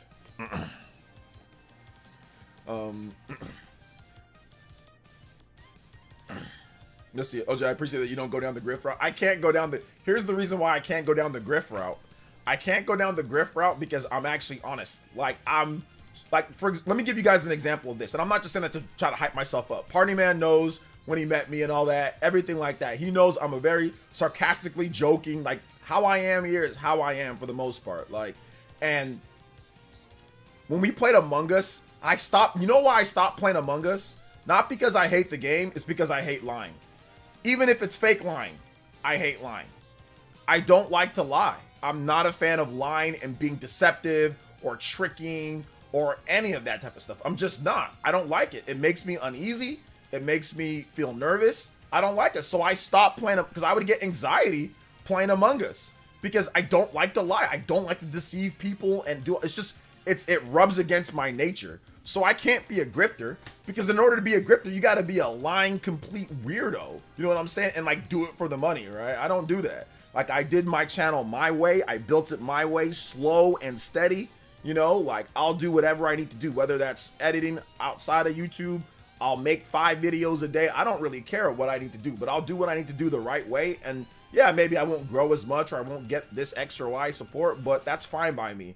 I have my integrity, I have my ways, and I'm not gonna, you know, buck outside of that for for this bit of money from the grifting community, you know? So it just, I couldn't be able to take it if it was me. It's just not me. You got to be built for that. And I'm not built to sit there and be deceptive and lie and be completely unauthentic for my crowd. Like, you've got to be a crappy person to do that. And yes, the people that are grifters are crappy people. Like, let's not get it twisted. These are crappy people, you know, because they put on this facade for you, but obviously it's for money. And yeah, there's a lot of people that will do really crappy and bad things for money. I mean, we've seen this a million. This is the it's as old as time, bro. People doing crazy things for money or for clout or for whatever, right?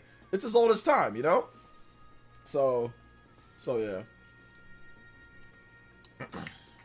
Let's see, if someone tells you to lie for one stream and you get 1 million, you ain't gonna do it. It'd be very, very difficult for me to do it. Like, it'd be very difficult. And it'd be, what is the purpose of the lie? Is the lie just about nothing, nonsense that's not important? Then yeah, I can stomach it and do it for that, just like I can play Among Us, right? So if it's for that, absolutely. But if it's something important, something that's truly like this can change lives or stuff like that. No, I would not take money to simply like lie out of my teeth, you know. I would not. I personally would not. But I know a lot of people would, right? Obviously.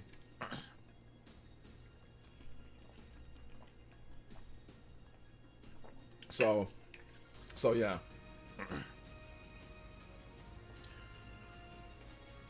Let's see here. You can actually play Among Us, telling the truth. You can, but you'll end up lying. You have to lie. You have to be deceptive. You can't be 100% truthful in Among Us. There's no possible way. If you're the killer and you have to try to deceive people and say, oh no, somebody else did it, or oh no, it wasn't me, or you have to say, oh well, maybe I am. Like, you have to be deceptive. You have to be.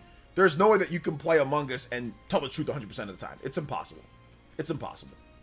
Because there's too many scenarios that require you to lie, or require you to be deceptive, or just flat out lie. So I've never seen somebody, I've never played Among Us with people and somebody didn't lie at some point. Everybody lied at some point, or was very deceptive at some point, you know? So it's impossible. It's impossible. It is impossible. Says, I am horrible at lying. I am so unable to play Among Us. Yeah, exactly. There's people that are just unable to play it. You know, yes, John is exactly who he seems like. Yes, John is very much exactly who he is. Yes, he's that normal, chill dude, that just family guy that just takes care of his family and talks about video games. Yes. I was poking him a little bit when I went to the what was it, Too Many Games. Like, I said, yo, what's up, man? And I like shook him around a little bit, and like I would like push him and mess with him to see if he like acted out or did something different, and he never did. So I was trying to see if I can get him to react the way that I didn't expect, that he never did. So I was like, all right, he's cool. That was my test. That was my, I'm gonna see if John's a fraud or not right now, so I know what I can trust him. I know what to say around him or not. And he never went out of line whenever I acted completely like, kind of like, you know, a little bit like, well, why would he do that? You know? So I was like, all right, John's cool. So that was my test. John passed. Big love to Jason H with the, so yeah, John's super cool. He's exactly who he is.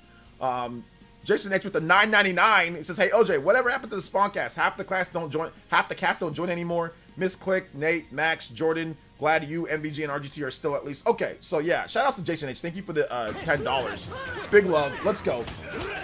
And yo, real quick before I answer that, we actually hit the goal. Let's go. Limit break, bonus stream. You guys have earned it. Let's get it. Shout out. Oh, the cloud. Hey. Boom. Yes, sir. That's the game. Let's go. Let's go even further beyond. So let me tell you what happened real quick, Jason H. Thank you for the dono, man. 103 on the board. Combo breakers from here on out, boys and girls. Combo breakers from here on out. Let's get it. So Miss Click, she had a kid. She has a baby, a beautiful baby girl. So Miss Click has a baby. So that's the reason why she's not on the stream anymore. And she's been doing stuff, you know, obviously she's been busy, like she's moving and all sorts of stuff was happening with her, you know, family stuff. So that's the reason why for Miss Click. She'll be back one of these days. Nate, he has his job, his work. His work requires him to be working all day on Saturday, and he doesn't get out till late, or he's tired as heck. So Nate is working. Max had a situation with his dad. His dad went through, you know, cancer and all that. So I think that's when he stopped coming.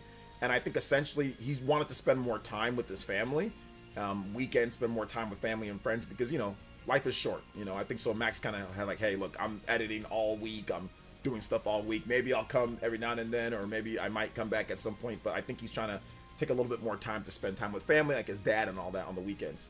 And Jordan also, some family stuff like that. He also has some other things that he's doing, you know, in terms of like traveling and stuff that he's doing, like other business ventures and other things like that. So I'm pretty sure Jordan will come back at some point. Like he popped in like a couple, I think like a month or two ago.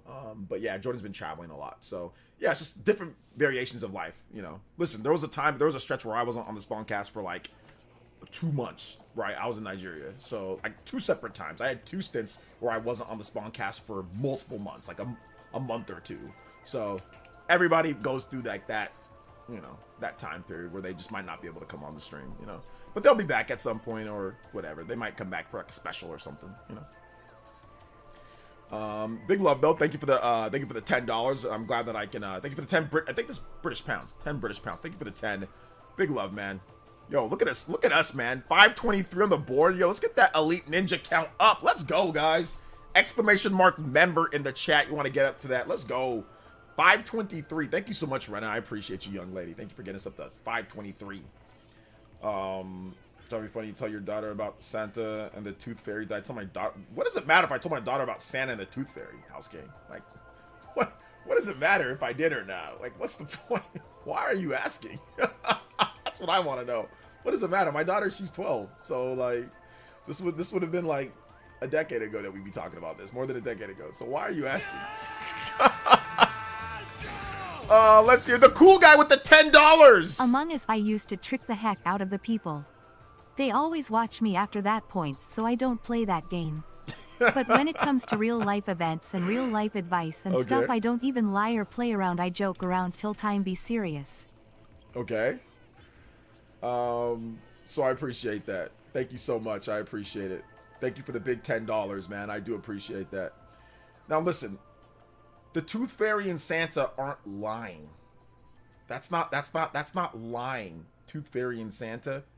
That is like folk tale. That is like, you know, it's like reading your kid a bedtime story, like you know, like Anna and Elsa.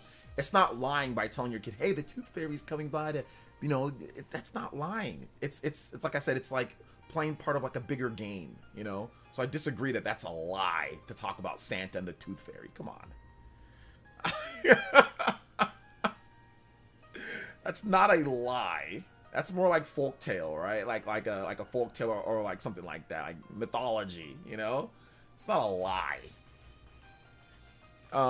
Shout outs. Thank you so much, cool guy. I appreciate that. Thank you so much for the support. Appreciate it, brother. Let's go. Combo breakers. Combo breaker.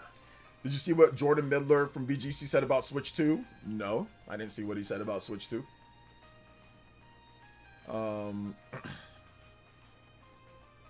So yeah. I'm like George Washington. I can't tell if it's a lie. I'll be president one day. Yeah, there you go. The apple. I like to lie to make the surprise better. No, like I don't. Yeah, I just don't see that as lying. Like talking about like folk. I don't see folktales as lying or like stuff like that. Like I don't see it as that. I didn't say, hey, look, the Tooth Fairy's coming, and the Tooth Fairy, you're gonna see the Tooth Fairy, and it's gonna shake. I want to shake your hand, and you know, or Santa's coming down. You're gonna feed him milk and cookies like the damn. You know, like the commercial. Like I didn't say all that. I was like, yo, Santa. You know, he's there. If you're good, you might not see him, but he's gonna put the present there. You better be a good girl. You know, I was like that. It wasn't like freaking lying. Like Santa's gonna go hang out and like at the crib and play video games and drink milk and cookies and hang out. Like, bro, I didn't say all that. Okay, he hinted it'd be revealed in October. Okay, then I already did hear what he had to say.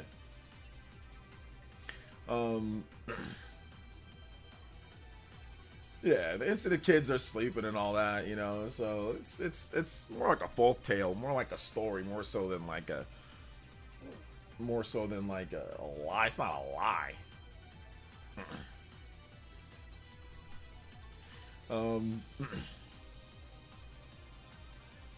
Let's see. It's hard to explain here, but Santa's real, but I don't know how to portrays him. Yeah, that's true, BQ. So that's why I tried to like steer away from stuff like that, because people are, you know, how people are. So. Hey, fellas. Big love, yo, the African Trifles with the $3. I think it's gonna. I will accept Astro as PlayStation's mascot. Once he becomes the beacon of light for all of PlayStation's franchises critically and financially. Okay. Just like Mario is the beacon of light for Nintendo franchises. Mario's coins helped fund a lot of Nintendo games. I want to comment on that in just a bit. Big love to African Triforce and Party Man Jamboree with Did the I Ninja catch your test when we met at Too Many Games? Lol. I remember you did something when I said you were actually 48 years old, lol. Party Man, you passed my test because I think I put you in a headlock, if I'm not correct. If I'm not correct, Party Man, I think I was pretty rough, and I think I put you in a headlock, and I don't think you got mad at me. Yeah, I did. I put you in a headlock, and you were super cool. So yes, you passed. Yo, what's up, Uzair? Welcome to the stream. Big love to Party Man. Big love to African Triforce. Appreciate you guys. Let's go. We going with the combo breaker. Let's get it. Thank you guys so much for the support, man. I appreciate that. Thank you so much, Party Man Jamboree. I can't remember the story with Joe reminds me of just with John reminds me you would slap Party Man when you meet him. Yeah, there was a time when like, yo, Party Man, if we meet, I'm gonna slap you. And Party Man was like, why? Like, wait a minute, no. And then I think eventually Party Man was like, okay. But I'm like, dude, I'm not gonna slap you. I put him in a headlock though. I didn't slap him, but I did put him in like not a hard headlock, but just a nice little playful. Yo, Party Man, what's up, man? You know, a little headlock, nothing too much. We hung out, we walked around the show. It was fun. Are you going to live stream Astrobot and Concord? I don't know. Can I live? Is Concord still available for me to purchase and play? TV, you want to get me Concord, brother? Astrobot maybe. I don't know about Concord though.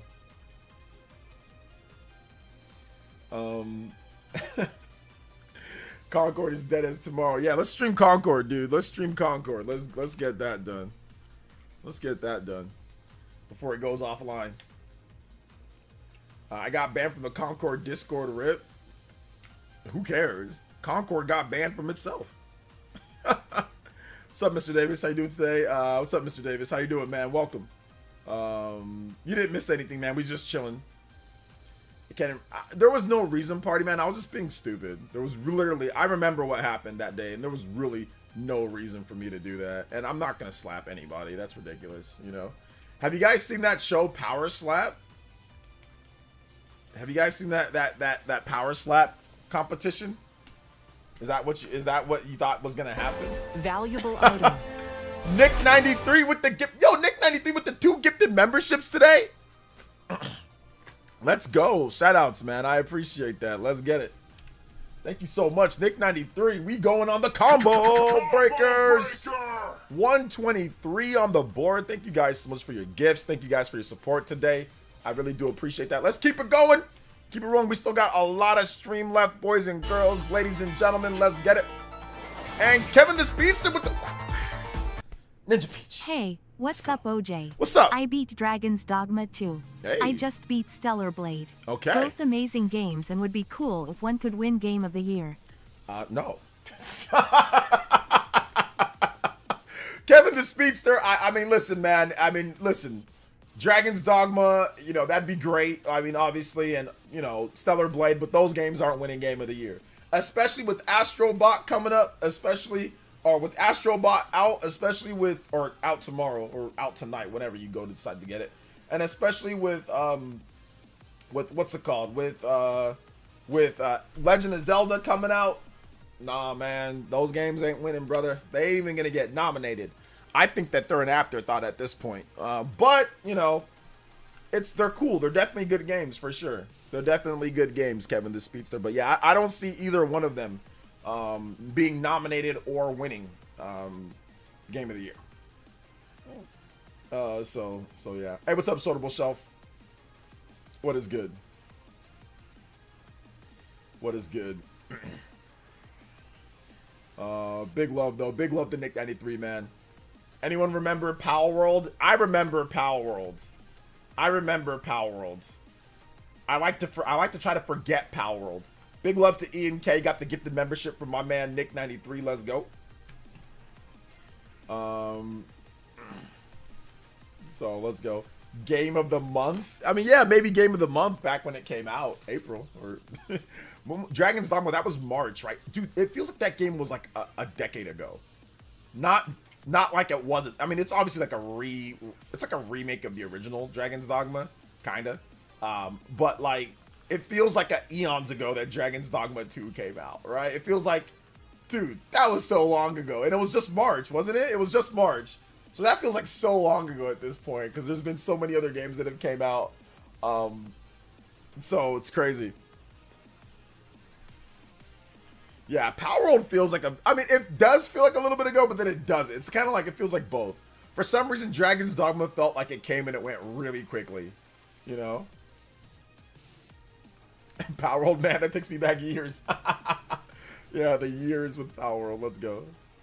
Oh, man, dude. Power World still's got an audience, though. I mean, if Concord had the same audience that Power World has, it might still be alive to this day. You know? It might still be alive if it actually had the same, you know, if it actually had the same audience, it might still be alive. But you guys want to get into the whole Visions of Mana stuff? You guys want to get into that? For those who didn't see the video, you guys still got to watch the video. So, you know, you guys got to watch the video. So,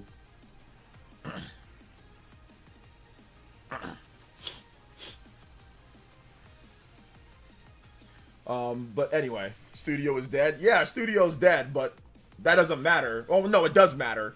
But what more is the bigger concern? I mean, yes, I'm concerned about the studio dying, but that seemed like it was going to happen regardless.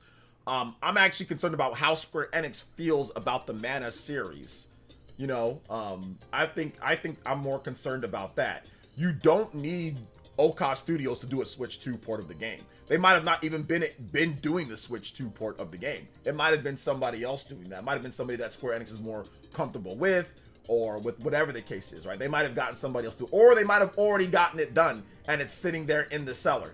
So you also have to keep that in mind. They might just have it there as part of the original docket or the design. So that's something that you also have to factor in, guys. There's going to be a lot of games that are just announced out of nowhere. I know of a couple. So it could have already been done. So let's also keep that in mind. Also, a game flopping doesn't mean they won't port it. Tokyo Mirage Sessions did considerably worse than than Visions of Mana. And that got a port to Switch. And nobody expected Tokyo Mirage Sessions to get a port to Switch. And that got a port. So that it's not, and like I said, that sold terrible. Way worse than Visions of Mana. At least I think in Japan, I don't think it even opened up at less than that. So yeah. So that doesn't mean one way or another. And like I said, we gotta wait. Once Switch 2 comes out, we'll see what developers had stuff cooking or not.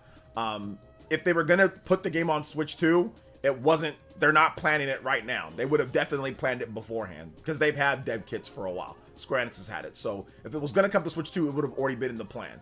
It wouldn't be based off of how the game was selling. It would have already been part of the original, you know, plans, or part of the plans once they got their dev kits. They wouldn't have waited and say, let's just wait and then port the game over. That's kind of not how it works. So we'll see. Rise of the Ronin. Yeah, it kind of came and went, but it was a little bit, I mean, it is what it is. A lot of games come and go. I just think that the whole Power World grifting stuff was funny. That was pretty funny. Maybe we should do a retrospective on the Power World grift. Maybe we should do a retrospective on that. Played Visions of Mana and it was so great. Feels nice, refreshing, and it runs well on my PS5. I can't explain it, but the water rushing past my skin. What the hell are you talking? Rushing past my skin over the takes. You playing the game naked? Are you playing in the bathroom? What are you?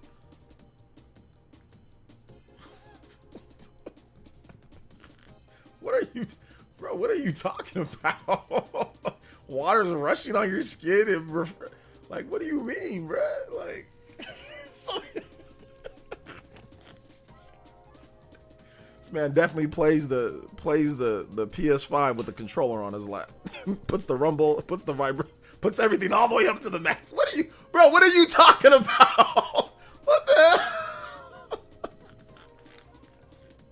What are you talking about, Uzair? What? I have no idea what this guy is talking about, man. But anyway, I think he's talking about how he just likes the way that the game plays good. It plays smooth. It's okay. Cool. Sounds good. I think that's what he's talking about. He's talking about water rushing past my skin, take over my body, becomes clear. What the hell, bro? You out here? I don't know. This man out here, he's meditating? I'm not sure what's going on right now, but it's all good. Yo, Leon Kennedy, Game a Cat with the Chewed in Tier pledge. Welcome back to the Elite Ninja Squad, Leon Kennedy. Thank you so much, man. I appreciate that tune-in tier. Let's go. Let's get those tune-in tiers up, boys and girls. Let's get it. Thank you so much, guys. I appreciate that. 129 combo breaks. We gotta start keeping track of how many combo breakers we get past the 100. We gotta start keeping track on the board with that. Let's go. Do I got a problem with that? Nah, I don't got a problem with that. I mean, like, just keep that over there. Like I said, bro, just stay away from it. You can do all that weird. You can do all that weird-ish, but just do that weird-ish over there, bro. I'm good. Like, yeah. You want to be a complete weirdo? Fine by me. Just do that over there. I don't mind, bro. You be as weird as you want. That's that joke from y'all remember? I was telling y'all about that. Who watched that comedy special with Mike Epps? And he was like, man, I don't got a problem with anybody that, you know, if you're, gay or whatever the case is, trans, blah, blah, blah. He's like, that's fine by me, man. Y'all do your thing, do whatever you need to do. He's all, but just do that ish over there. Just do it over there. I'm good. I just so yeah, just do it over there, bro. I'm fine, man. You wanna play PS5 and super enhanced rumble features naked? I don't care, man. Do it over there. No mind by me. Sounds like an orgasm guy. Yeah, might be the orgasm guy. Might be that dude. He said, what's rushing on his skin? Reminds me of that what did Watergate say? He's like, I'm trembling. Oh. Oh, I'm trembling. Oh, the Astro box. I'm trembling.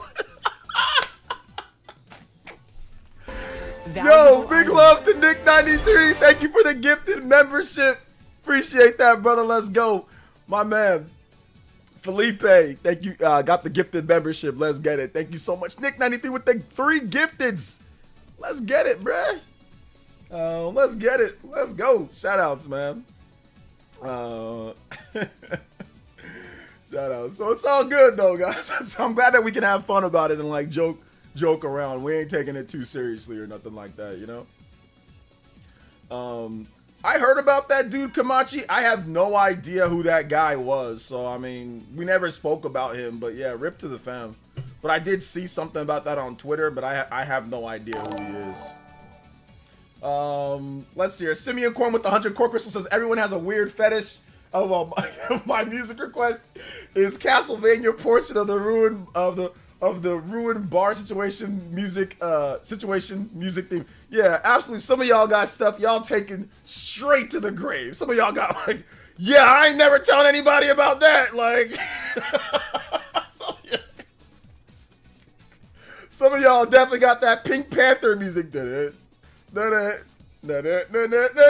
y'all ain't telling nobody. Keep it that way too. Y'all got stuff that is crazy. Just shut up. Don't say anything. Just move on. Do not tell anybody. Do not tell anybody. Just keep it moving. Let's keep it moving. Let's go. Big love. Shout outs to my man Simeon Coin 132 on the board, the combo breaker. Let's get it. Let's get it. We know who's there. You don't have to explain yourself. I'm just having fun. We're just joking around. I'm not serious. You don't have to explain yourself. Big love, Simeon Coin. Thank you for the support. What's up? I did have a hard release dates back in the day. I think it looked like the gaming magazines back when they released listed quarters. I mean, they would just get, sometimes you'd get actual hard release dates, but a lot of times you didn't. You just got like blocks, right? You just got, hey, it's coming out second half or fall or yeah, Q4 or whatever. So yeah, a lot of times they wouldn't tell them the exact day because release dates were a lot more, like they would wait before they told you, so they didn't want to commit to any hard release date. But yes, you're right about that. If you look at the game magazines, sometimes you would see like November, December, January of whatever year, but you wouldn't really see a hard release date most of the time. I mean, sometimes you would though. Don't get me wrong. There were times, but yeah, a lot of times there was no like hard release dates, and a lot of times they were wrong anyway. Like oh yeah, it's released in November. Nope, got delayed.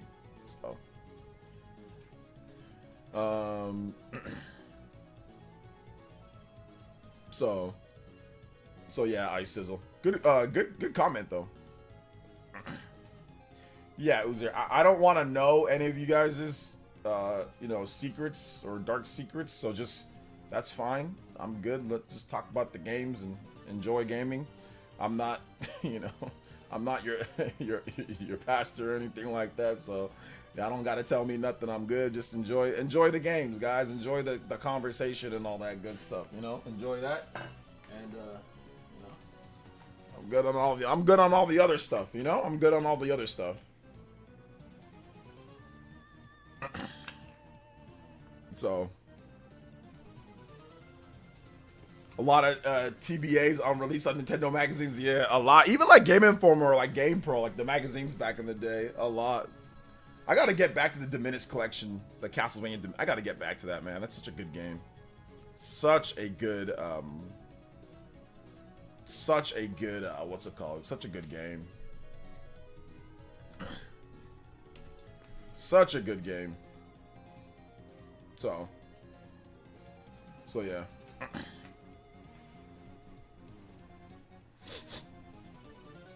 Such a good game. Good stuff overall.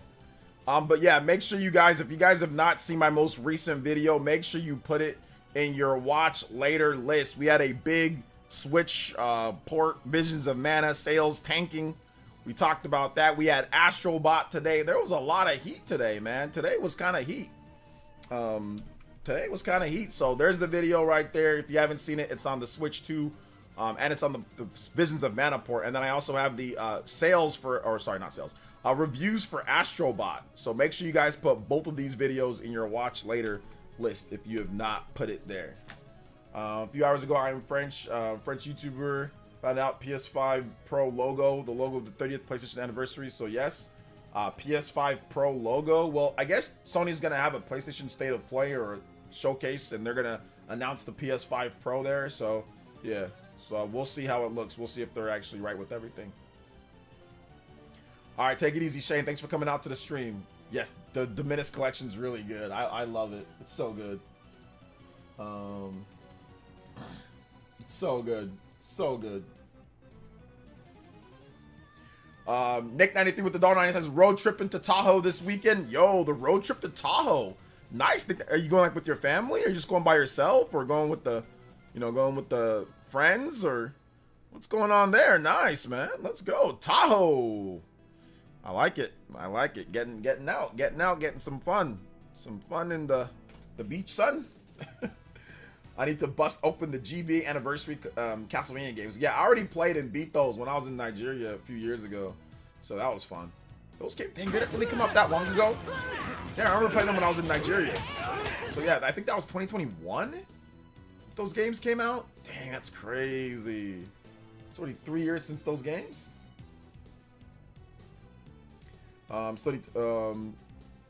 Let's see here. Will Echoes of Wisdom reunite our fractured fandom? The fandom's not really fractured. The fandom's always been like this. They were like this when Wind Waker came out. They were like this. They were like this when Majora's Mask came out.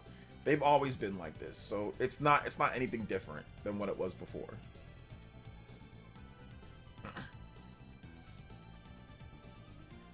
Let's see here. They're actually gonna release games now on PS. Is so disappointed this gen. I mean, of course. Like, you obviously have Astro Bot, right? Like, clearly they could have been better with some of the things, but I think that they're gonna have some good stuff to show at the State of Play. So we'll see.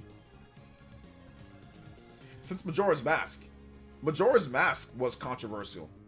Majora's Mask was very controversial when it came out. People did not like it compared to Ocarina of Time. A lot of people got mad and said that it's not good. People said that there was a lot of conversation back then with Majora's Mask, even with that, So it's been like this for a long time. It's just now Zelda's like 50 times more popular than it was back then. Like, if you look at Zelda and like how the popularity of Zelda, it's just way more popular now. Breath of the Wild and Tears of the Kingdom has taken Zelda to the stratosphere, so now you just have more people talking, and we have social media. But it's always been people fractured and no, I like this more. No, I like this more. I like this more. You know, so there was people back then that were saying, no, I like 2D. I like Legend of Link to the Past, the greatest. No, I don't like the way that they did this. I like Link to the Past. So there was people back then even doing that stuff. So nah, it's always been like that.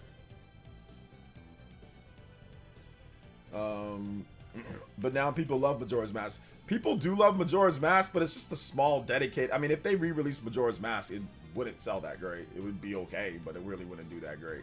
So it's really just more of like the hardcore, you know, super Zelda fans that are like the hardcore N64 purist Zelda fans, and like they love that game. But if they re-released it, it wouldn't do any type of significant numbers. I mean, it'd probably do like around like what Skyward Sword did, which is okay, which is good, but it wouldn't do anything that crazy, you know. So yeah, it's just like the super hardcore. Astrobot is definitely a bit shorter than Kirby. I think Kirby and the Forgotten Land can be up to like what, 20 hours or something like that, maybe more. And Astrobot's not that long from just like not collecting everything.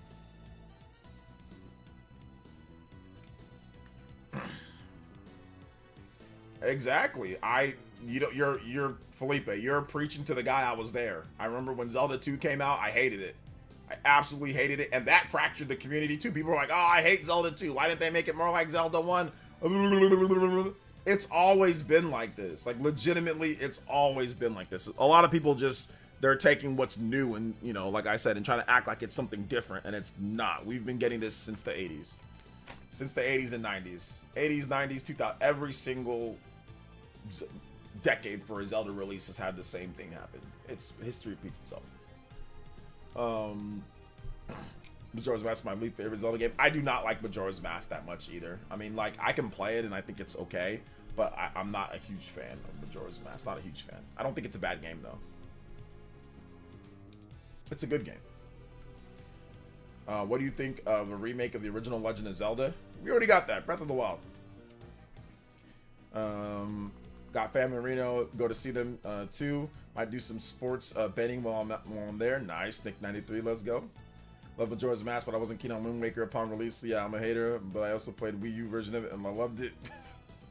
Zelda fans don't even know what they like these days. There you go. I hate it. I love it. I hate it. I love it. Love it or hate it. 50 Cent. The game 50 Cent.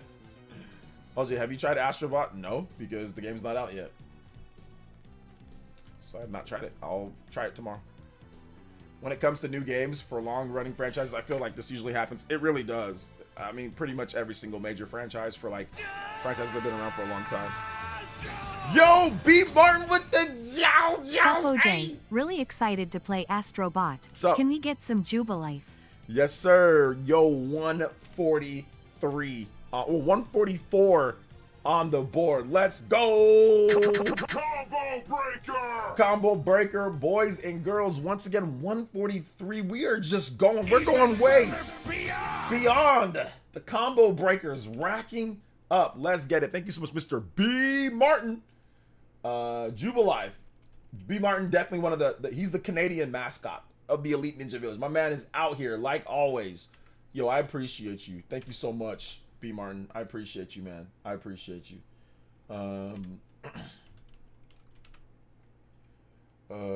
Jubilife.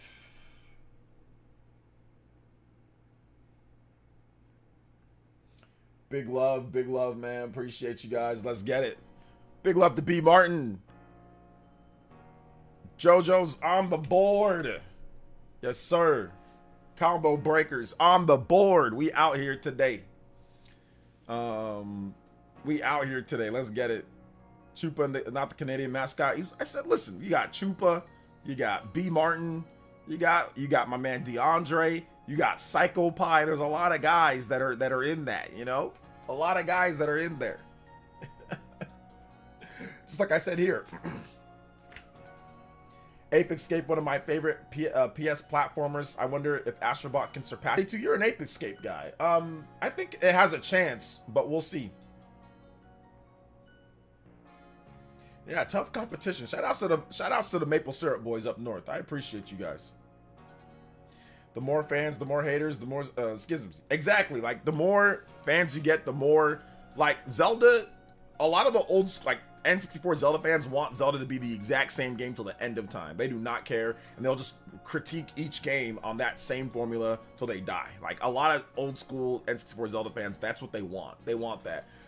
They ignore, or they are very like, well, they'll make excuses to why Zelda's reinventions in previous Zelda games, right? Like from like, oh, well, we're going from 2D to 3D, so therefore they had to. It's like, no, they didn't. They did not have to. That's just what they decided to do. Even stuff like Wind Waker. Oh, well, it's still, no, Wind Waker was a very big change up, you know, very big change up. So we've seen this before. Obviously, like, yeah, Zelda 1 to Zelda 2. Like, so a lot of these guys just want the same thing over and over and over, but Zelda's never been that way. They'll always give you a variation of what you've got, right? Or they'll change a lot of things. It's just how Zelda is, you know, and a lot of people don't want to realize that, or don't care to realize that, but it's the truth. It's the actual truth. So it is what it is, you know.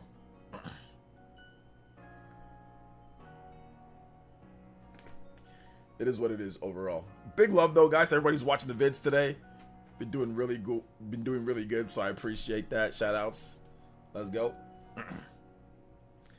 I feel like the cool crisp air of the AC unit is rushing over my skin. OJ, the cool crisp air of the AC units tingles me while I use Tingle in Tingle's Rupee Adventure.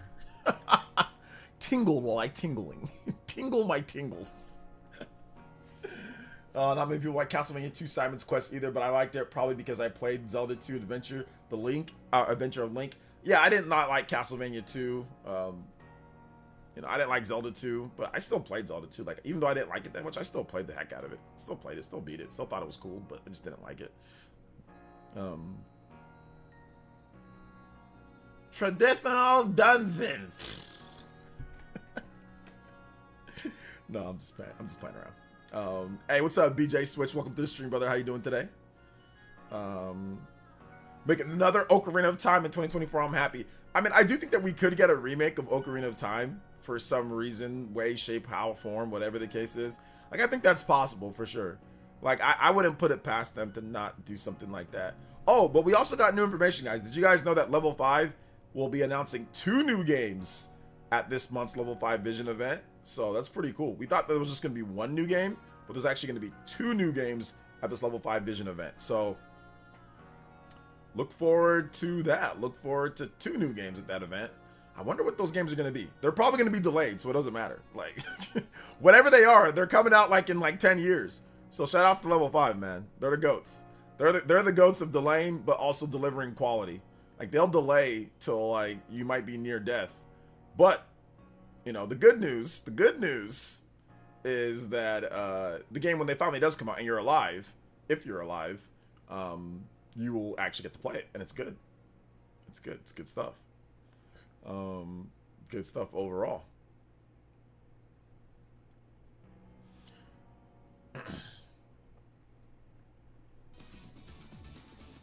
So yeah. All right, hold up. I got this thing messed up. All right, here we go. Yeah, there we go. Sorry, all my stuff is messed up here. All right, let's keep it rolling. Level delay 5. Yeah, level delay for 5 years. This is how it works, man. Lightning Cross Ace Attorney HD. I think it's Yokai. 1 could be Yokai. Yeah, I think it's potentially Yokai as well. What else? What could the other one be though? We'll see. Matt Smith, Dr. Rules. Thank you for the subscription, man. Appreciate that. Welcome to the Elite Ninja Village. Thank you for subscribing to the channel. So yeah, I legitimately don't really put too much stock into the Zelda timeline. I predicted 93 for Astro, only 1 point off. Yo, B Martin, that's good because I predicted way lower. I predicted that I predicted low 90s. I think I predicted like a 91. Like I said, anywhere between like 80 something and 91. So yeah, I was off. I was off by a number of points. I did not get that one right. I did get Black Myth Wukong right though. I got that on the dot, 81. So yeah. Could they not somehow reuse the 3DS version and look gorgeous? Or is it a hardware thing? I mean, yeah, they could definitely port the 3DS version. I mean, they've ported 3DS games or remade 3DS games before, so they could, but they really wanted to. They might not want to. But it's not like you can just you know, grab and drop it, you know. Astro Peak Astro. Yeah, I'm gonna go pick it up from Best Buy tomorrow. I'm gonna buy it tonight and then just go pick up the game from Best Buy. So yeah.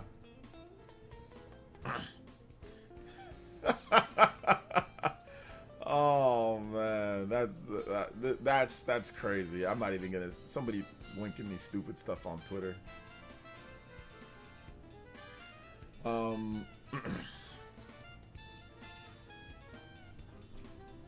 So yeah. I mean, yeah, Christopher Dring is saying on Twitter, like, yeah, PlayStation platformers don't do huge numbers. The last Ratchet and Clank took 2 years to hit 4 million units, but Astrobot did well on IGN playlist over the summer, and the predecessor has a huge audience being installed on every PS5, so it'll break out. Don't expect God of War numbers. Yeah, don't expect God of War numbers, but I do expect it to sell a number of millions. You know what I'm saying? I do expect it to sell a few million here and there. So yeah. I expect that. I expect it.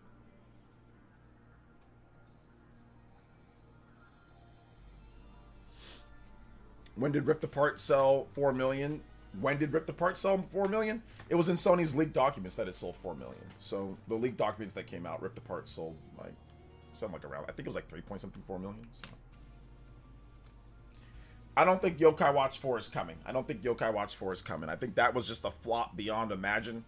So I think they're just going to leave that game Japan only. Plus, if you want to play it, I mean, there's ways to play it in English. It's already patched in English, so you can play Yokai Watch 4 in English if you really want, if I'm not correct. So there's ways to play it, but yeah, I think that one's just going to stay Yokai dead.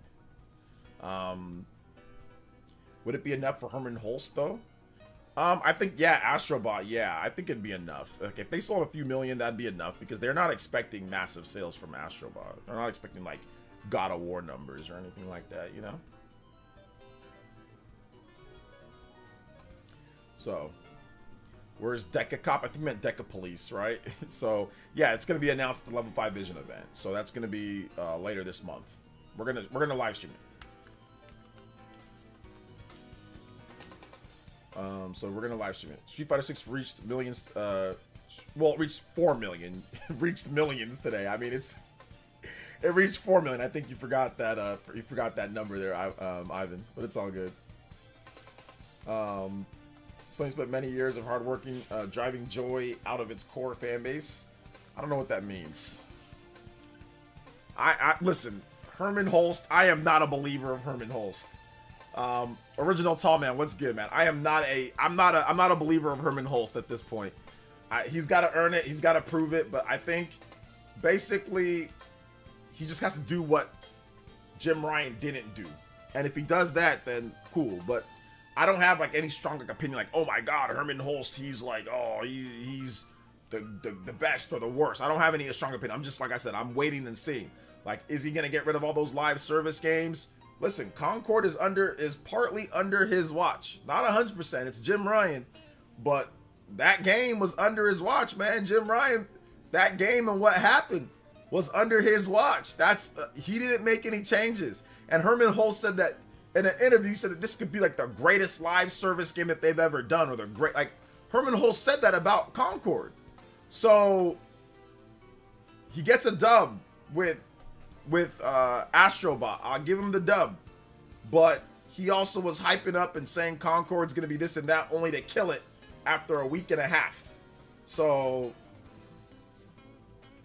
we'll see. But I think I got more, and it's two CEOs. It's Herman Hulst and it's that other guy. It's Herman Hulst and that other guy. So I don't know what his name is, but yeah. He needs to revive Japan Studios. He does need to revive Japan Studios. If Herman Hulst revived Japan Studios, I'd be all on board. If he revived Japan Studios and said a new Gravity Rush was in development, I'd be like, all right, cool. But they got rid of all the people that make the game, so, or at least most of the people. They're making the Slitterhead game, so I don't think it's possible.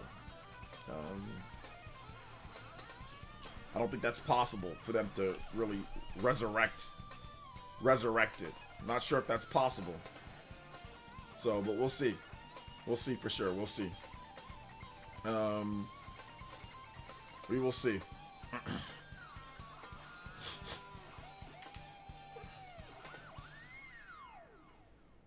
In fairness, he has to put a positive spin on things in his position, at least to the public. I mean, you can put a positive spin without like in super capping, and he's the one who killed the game. So you put a positive spin on that. What happened to all that? Why didn't you try a little bit harder, brother?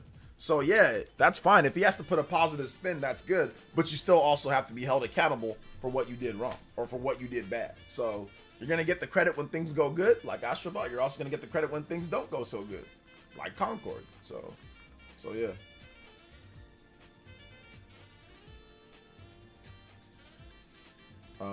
Hiroki Totoki. All right, that name sounds cool. Yeah, I'm gonna give it time. I mean, there's not really anything else we can do. We lived through Jim Ryan, so if we lived through Jim Ryan and live service, man, like I want to be a live service man, you know. I can just picture Jim Ryan with like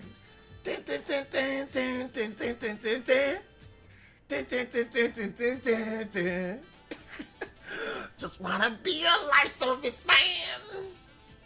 I wanna be a live service man. Like, we lived through live service, man. You know? So, if we live through live service, man, then I think we'll be okay with what's it called? With Herman Holst and Tanuki. So, not Tanuki. I'm joking, guys. Totoki, not Tanuki. Shout out! If his name was Tanuki, that'd actually be dope. Like the Tanuki, like, you know, Tanuki Mario, that'd be super cool. But yeah.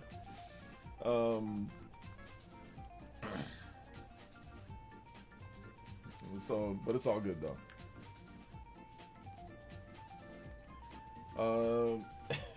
It's all good. Lying, crying, Jim Ryan. Power bomb. Power bomb.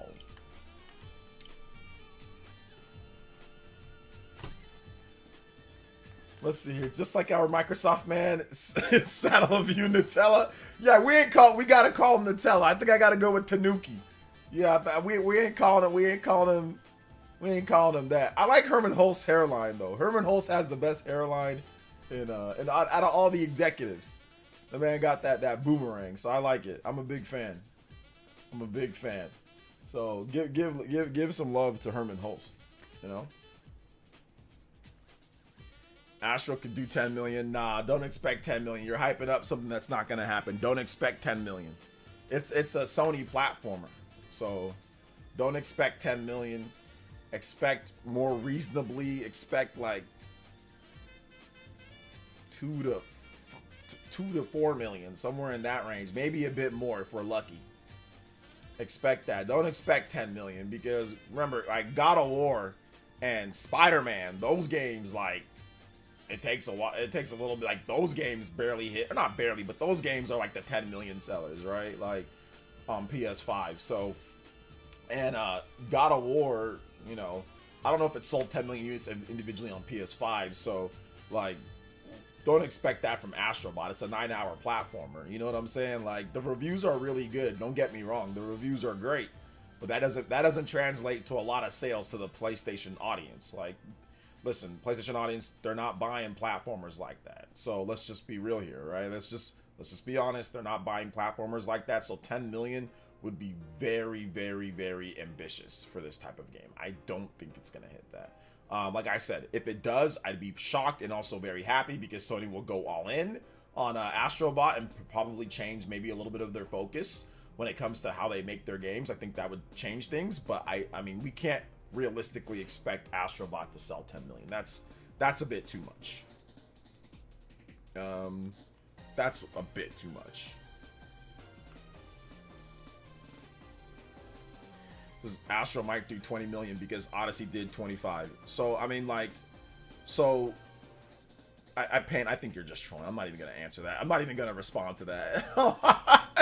That's not even like a good. I'm guessing you're just joking, right? Okay, so that's just a joke. Let's see here. There's so many things wrong with that statement. Also, Odyssey did more than 25 million. I think Odyssey did 27 million, if I'm not correct. So yeah, I think Odyssey did 27.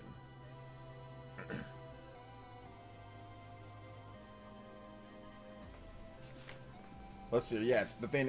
Yeah, that's the thing, isn't it? It's got great scores, but great scores does not equal 10 million sales, you know, or does not equal. I mean, 20 million. That's just a pain. I was just joking. That's just a joke. Nothing's better than Knack. Knack will always be the goated number one. Knack will always be the GOAT number one in the history of video gaming. Come on, let's just be real here. So yeah. Sony put on sales quickly though. So I just want to be honest. Let's just be honest here, Payuchi, huh? Like, are you actually being serious here that you think Astro bought that statement? Astro could do 20 million because Odyssey did 25 million. Like, are you actually serious or are you joking? Like, let's just be real with me. I think you're just joking around, so I'm not going to answer that seriously because I think you're just joking because that's a ridiculous statement, you know? So I'm going to just say, like, just let me know if you're joking or not. I don't want to be mean and not answer it. I mean, but if you're joking, then you're joking, right? Because that's a ridiculous statement. So yeah. Maybe we'll see some more remasters from PlayStation platforms if Astro goes well. Yeah, I mean, I think maybe they might even greenlight, you know, maybe a Sly Cooper or a Jack and Daxter. You know, who knows? They got to get somebody to make the game, but maybe they might even do something like that.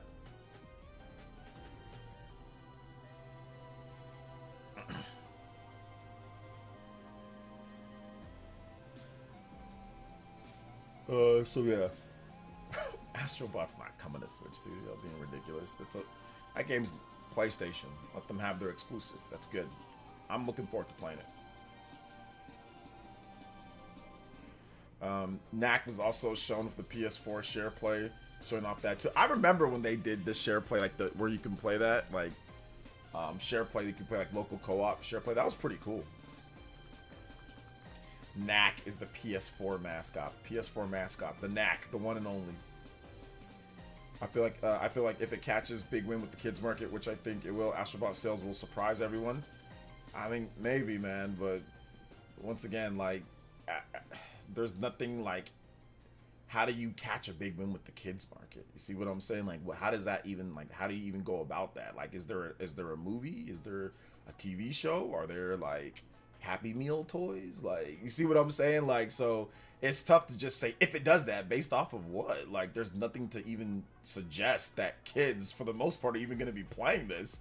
A lot of it seems like it's going to be adults, and maybe some kids play that like with their, you know, adults or whatever. But I mean, yeah, right now it's hard to say like stuff like catching on like with the kids market. There's nothing that they're going to do to catch on with the kids market. You know, there's nothing that they've said or that they're doing. You know, so it's tough. That's what I'm trying to say. B Martin with the $7.77 lucky 7. DKC Aquatic Ambience, please. Yes, sir. Plus, you are the man, OJ. Thanks for the awesome streams. DKC Aquatic Ambience. Thank you so much. Big love to my man B Martin, and B Martin, you are now the Hokage with the 27. Actually, wait, never mind. Sorry. I thought that you were, but you did 10. It's all good. It's all good, B Martin. You're close. 17. You're close. 3 away. Let's go. Big love. Shout out to B Martin. No, we giving you a combo breaker though. Combo breaker. Bye, Rena. Have a nice night. Thanks for coming out to the stream, young lady. You guys give some love to Rena for the 5 gifted. She's always supporting the stream, so big love to Rena. Big love to Rena. Appreciate you. Big love. Yeah, so like people might buy for their net, but once again, it's adults that are facilitating this. Like, are children gonna go to their parents and say, "I want Astrobot for Christmas"? Like, I just don't know if that's gonna be a thing right now. You know, like catching on with the kids market is very difficult to do. It's not something that you can just do easily.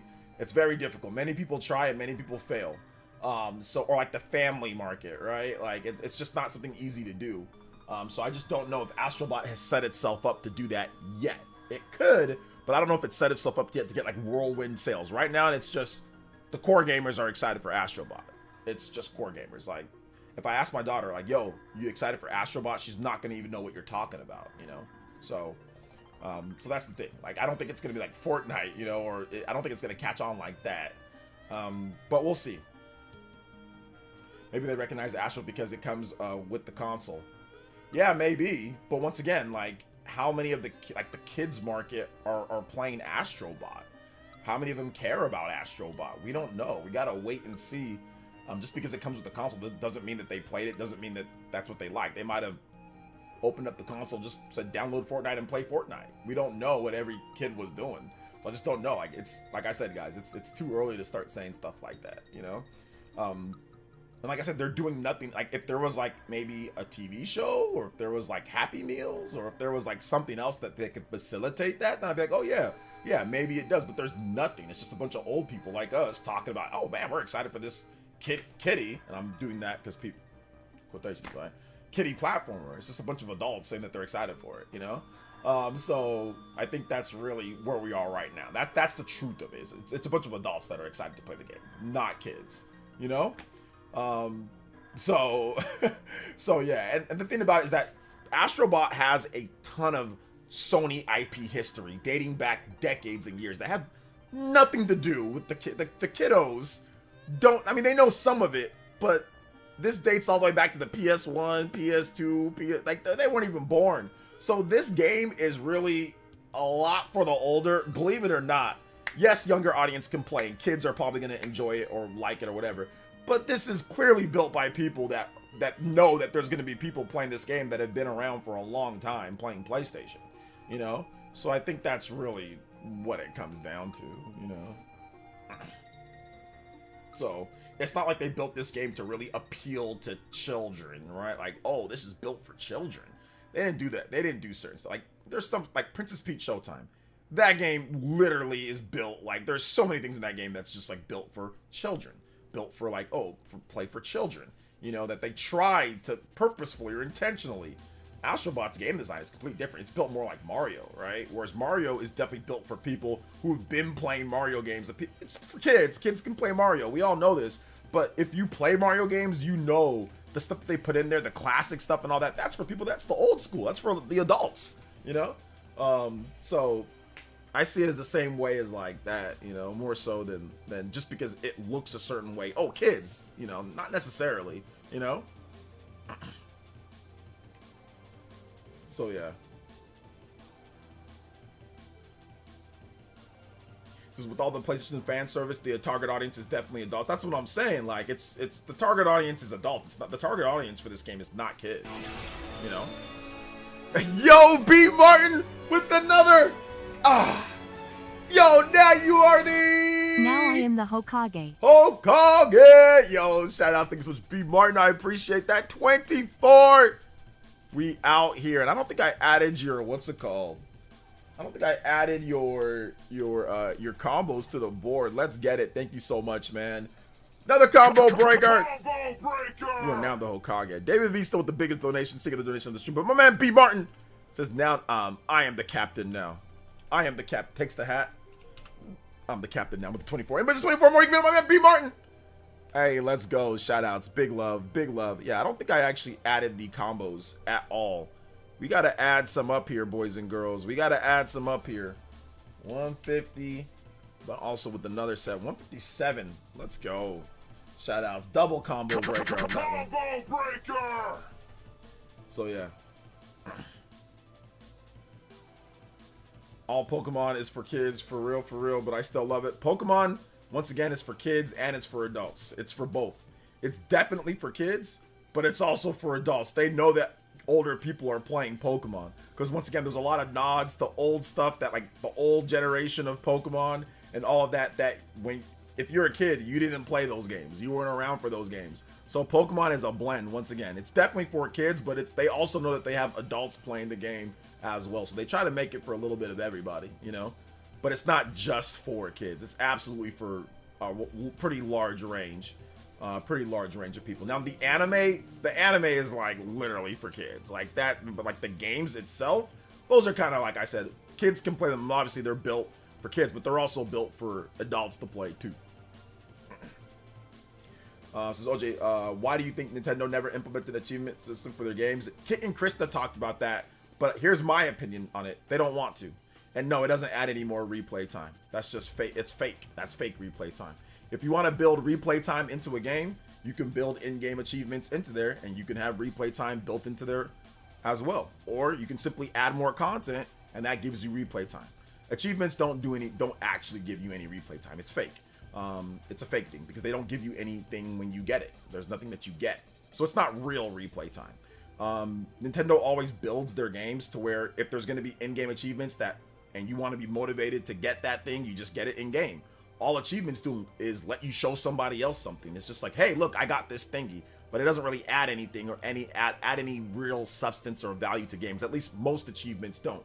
I used to be a trophy hunter, achievement hunter, and it's not like I hate them or anything. I think that they're cool, but no, they don't really actually add any real value to games in terms of like replay value.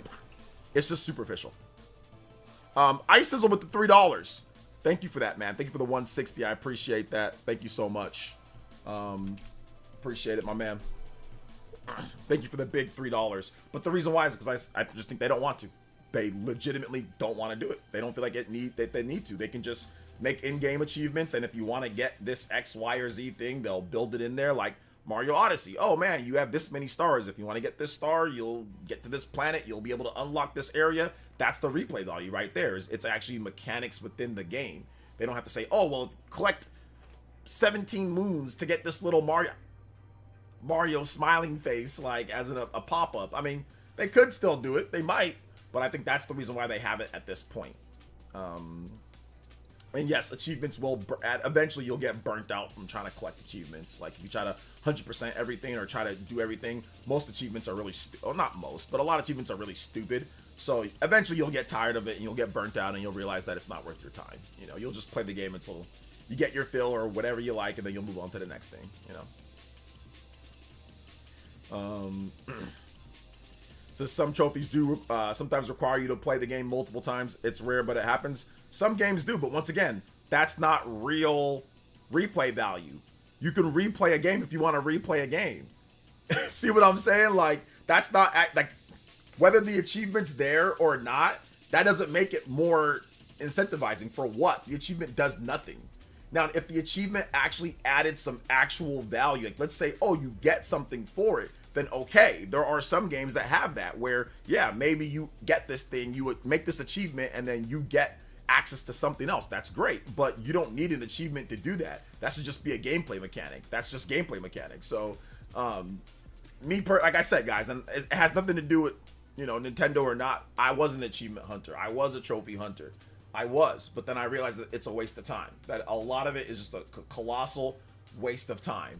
Like, that's what I realized, that it's a waste, and you're never going to get every single trophy or achievement because that is also a waste of time. You're going to rot your life away getting trophies, achievements that do absolutely nothing for you. Now, if you could redeem those trophies and achievements for, like, let's say eShop credit or let's say PSN credit, then yeah, sign me up. Sign me up for that. Or if you can redeem them for rewards on, you know, you get like physical t-shirts, right? Like, oh man, I got 50,000 achievement points. Now I get this Xbox shirt or something, right? Then it'd be more worth it. But there's nothing really worth it inside most of the games. Most of you guys are gonna get a few achievements, say, that's fun, and then move on to the next thing. Like, that's how most of us are gonna do it.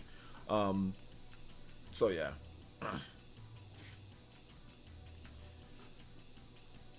Let's see, OJ, 100%. I'm gonna post his platinum. OJ, 100% gonna post his platinum trophy for Metaphor. Did I post my platinum trophy for? Do I have a platinum trophy for Persona 5? Do I have a platinum trophy for SMT 5? Do I have a platinum trophy for any of the games that I really like and I hype up? No. So why would I do that for this? Think House Game. Think for just like 2 seconds.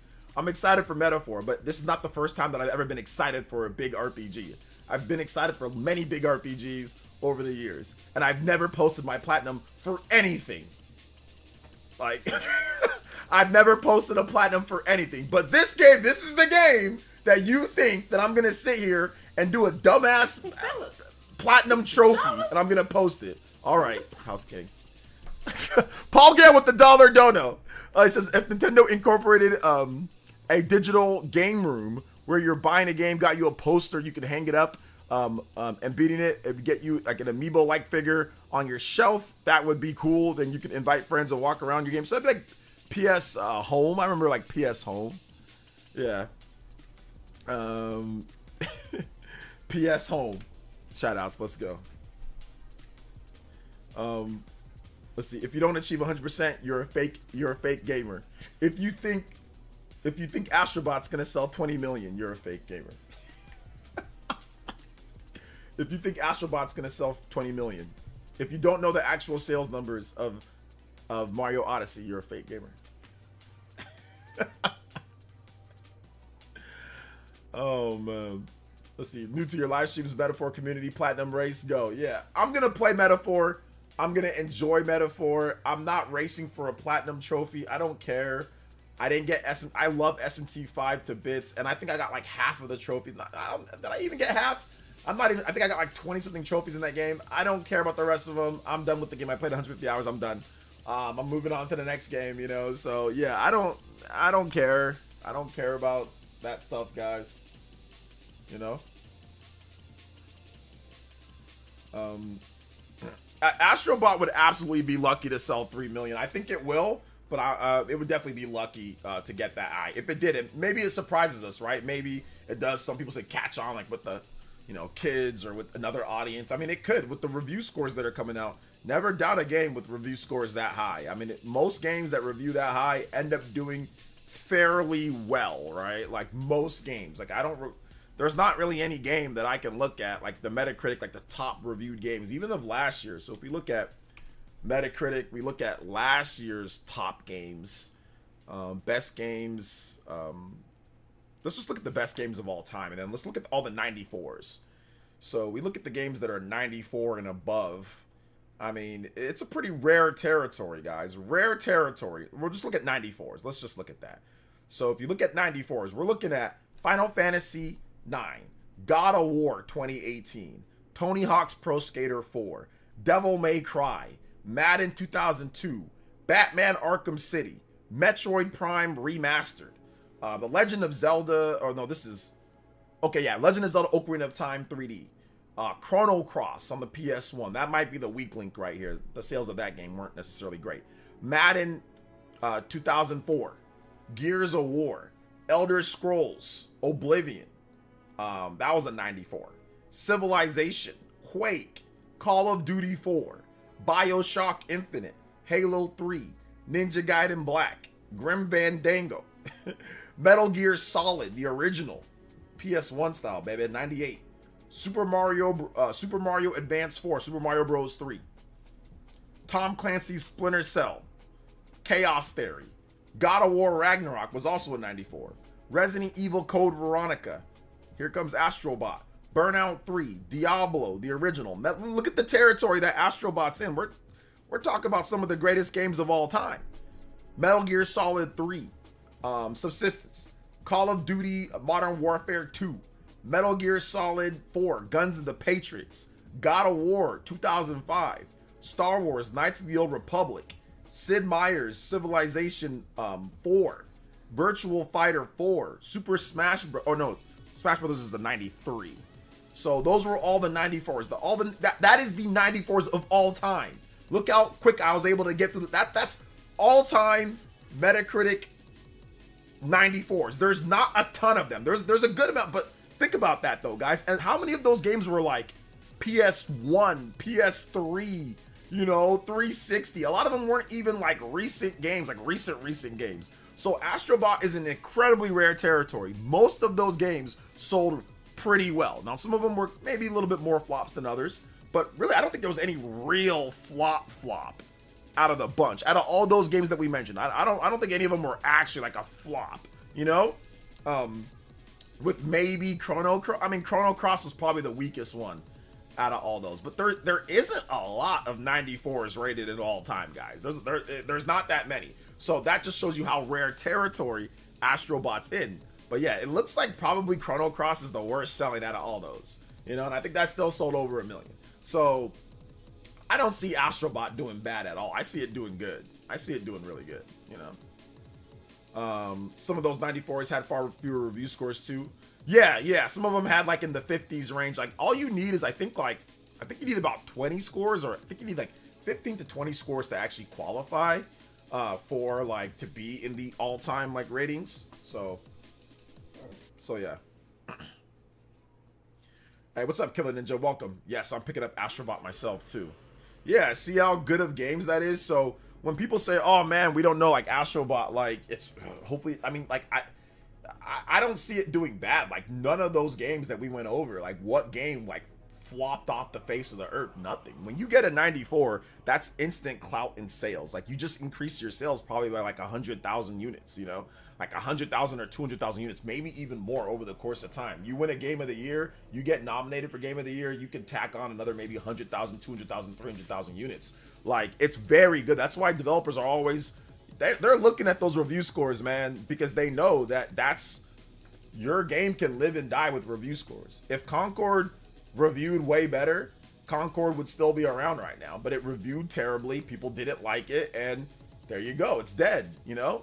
So, and now you don't know what's going to happen with your studio. So, Astrobot getting this higher review scores, the developers are ecstatic. They're probably giggling and laughing and drinking right now. They're probably throwing a party.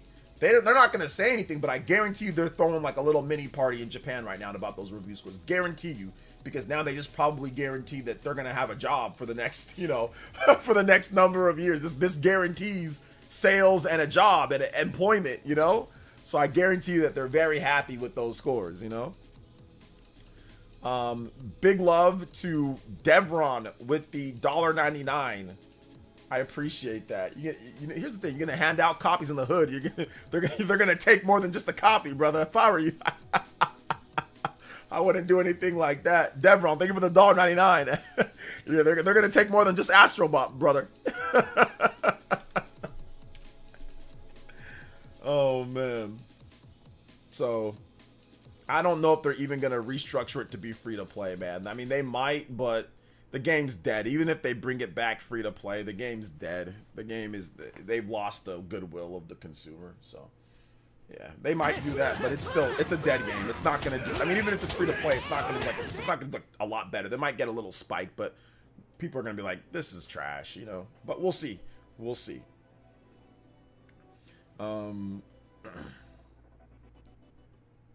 Code Veronica save room. Yeah, I got you, man. Thank you for the support, brother. Appreciate that. Code Veronica save room. All right. Big love, guys. Appreciate that. Make sure you hit that like button. I have not shelled the like button at all today.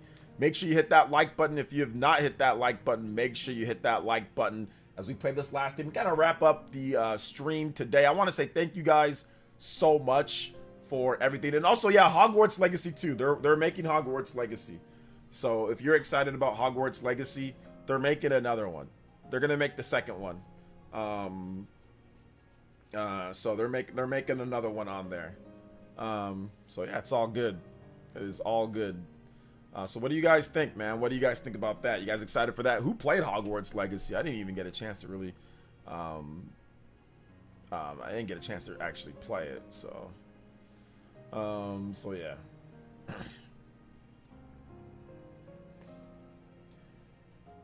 So yeah, it's all good.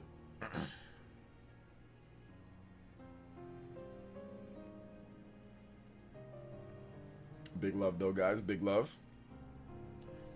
Will Astrobot be a system seller? I mean, the PS5 already sells really well, so yes, it'll be like a default system seller just because the PS5 already sells good and people are going to want it. And Astrobot's going to be a game, but I don't know if it's going to be a system seller to the point to where you're going to see it moving mountains No, probably not, but it's going to be like a default, like de facto system seller because the system already sells really good, you know, so. So, yeah.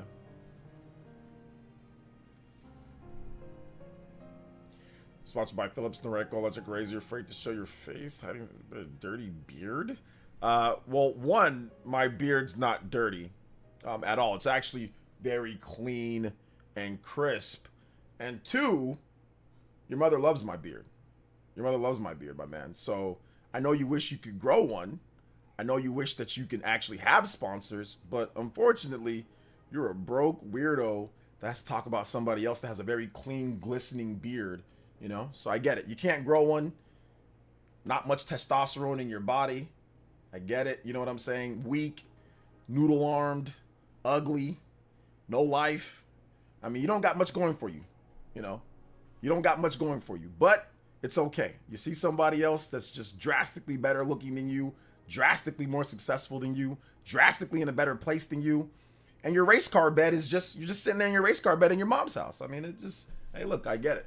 I get it. But my beard's actually very clean. It's very nice looking. So, I mean, I get it. But you can't grow one. You know what I'm saying? No, you can't grow one. So it's all good, though, man. No, it's all good. Thanks for coming out to this stream. I appreciate you. Is it Friends Seek? I don't even know how to say your name. You must have definitely banged your head on the keyboard when you thought of that name. You ain't got nothing better that you can do. That's it. Can't think of anything better than that. Man. Here's the thing, guys. Here's what I think. Here's my opinion on life, guys. Like, if you can't graduate from high school, get your GED. At least at the minimum, get your GED. Get whatever the equivalent is of your GED. Pick that up, because you end up like guys like this guy here. You know what I'm saying? You end up like guys like this. My wife also, my current wife also loves my beard as well. So you wouldn't know anything. You wouldn't know anything about that also. You wouldn't know anything about that. You ain't got no wife. You ain't got no boyfriend either. I know you might roll that way. You ain't got a boyfriend. You ain't got a wife. You ain't got nothing. Just a loser. But thanks for coming out to the stream, man. I appreciate it. Let's see here. Hogwarts Legacy is the only game I have ever platinumed. Dang, this is a super Hogwarts fan. Super Hogwarts fan.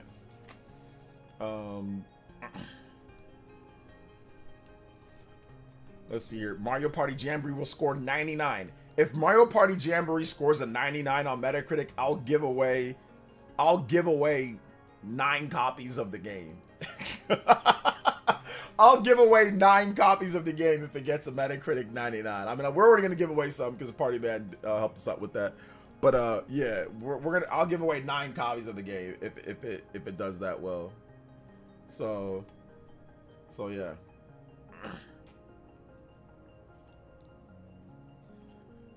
So get that bum out of here. Hey man, I gotta say, you know, he was like I said, the beard's on point. I used the beard oil today. The beard's on point today, man. I don't know. It's looking good. It's looking good. So, nah, 99 copies. That's improbable. Listen, I can't give away 99 copies. I won't have a house to live in. I'd be out. I'd be out of here. You know. I'd be out of here. So yeah, it's all good though. It's all good. Activities this year, join no sub. Yeah, this is just this is a sock account. Definitely a weirdo sock account. It's all good, man. Maybe, hey man, if you keep talking, bro, we're definitely gonna call the CPS on you, brother. So so stop talking before we find out where you live and call that CPS, because we know you're being ignored. We know you're being ignored. Anyway, take this time out. 24 hours.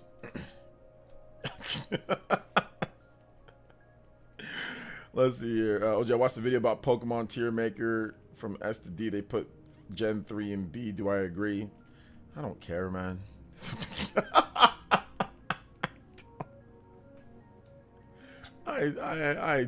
I'll keep it a bug, bro. I do not care about people's tier list for Pokemon or anything, dude. I don't care. I don't know. I don't care. I don't agree or disagree. I don't. It's irrelevant what tier list what they're talking about. I don't know, dude. All right, though, guys, we're gonna wrap it up here. I want to say thank you to everybody that came out to the stream today. I do appreciate it. Big love. Make sure you guys check out my most recent video if you haven't seen it yet.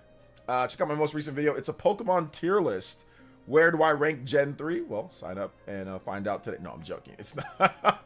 You guys watched my most recent video talking about the Visions of Mana sales. The Visions of Mana sales. And that would be awesome if you haven't done so. Big love to the Elite Ninjas, man. I mean, B. Martin coming through. Thank you so much for the Hokage. You finished the stream as the Hokage. Big love to David V.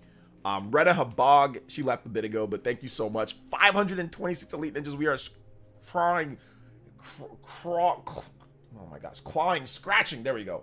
Back up as well, man. Up to the top of the list here. So, big love to Devron, Paul Gale, Ice Sizzle, B. Martin, Matt Smith, Nick93, Simeon Coin, Kevin the Speedster, Leon Kennedy, Tat, the cool guy.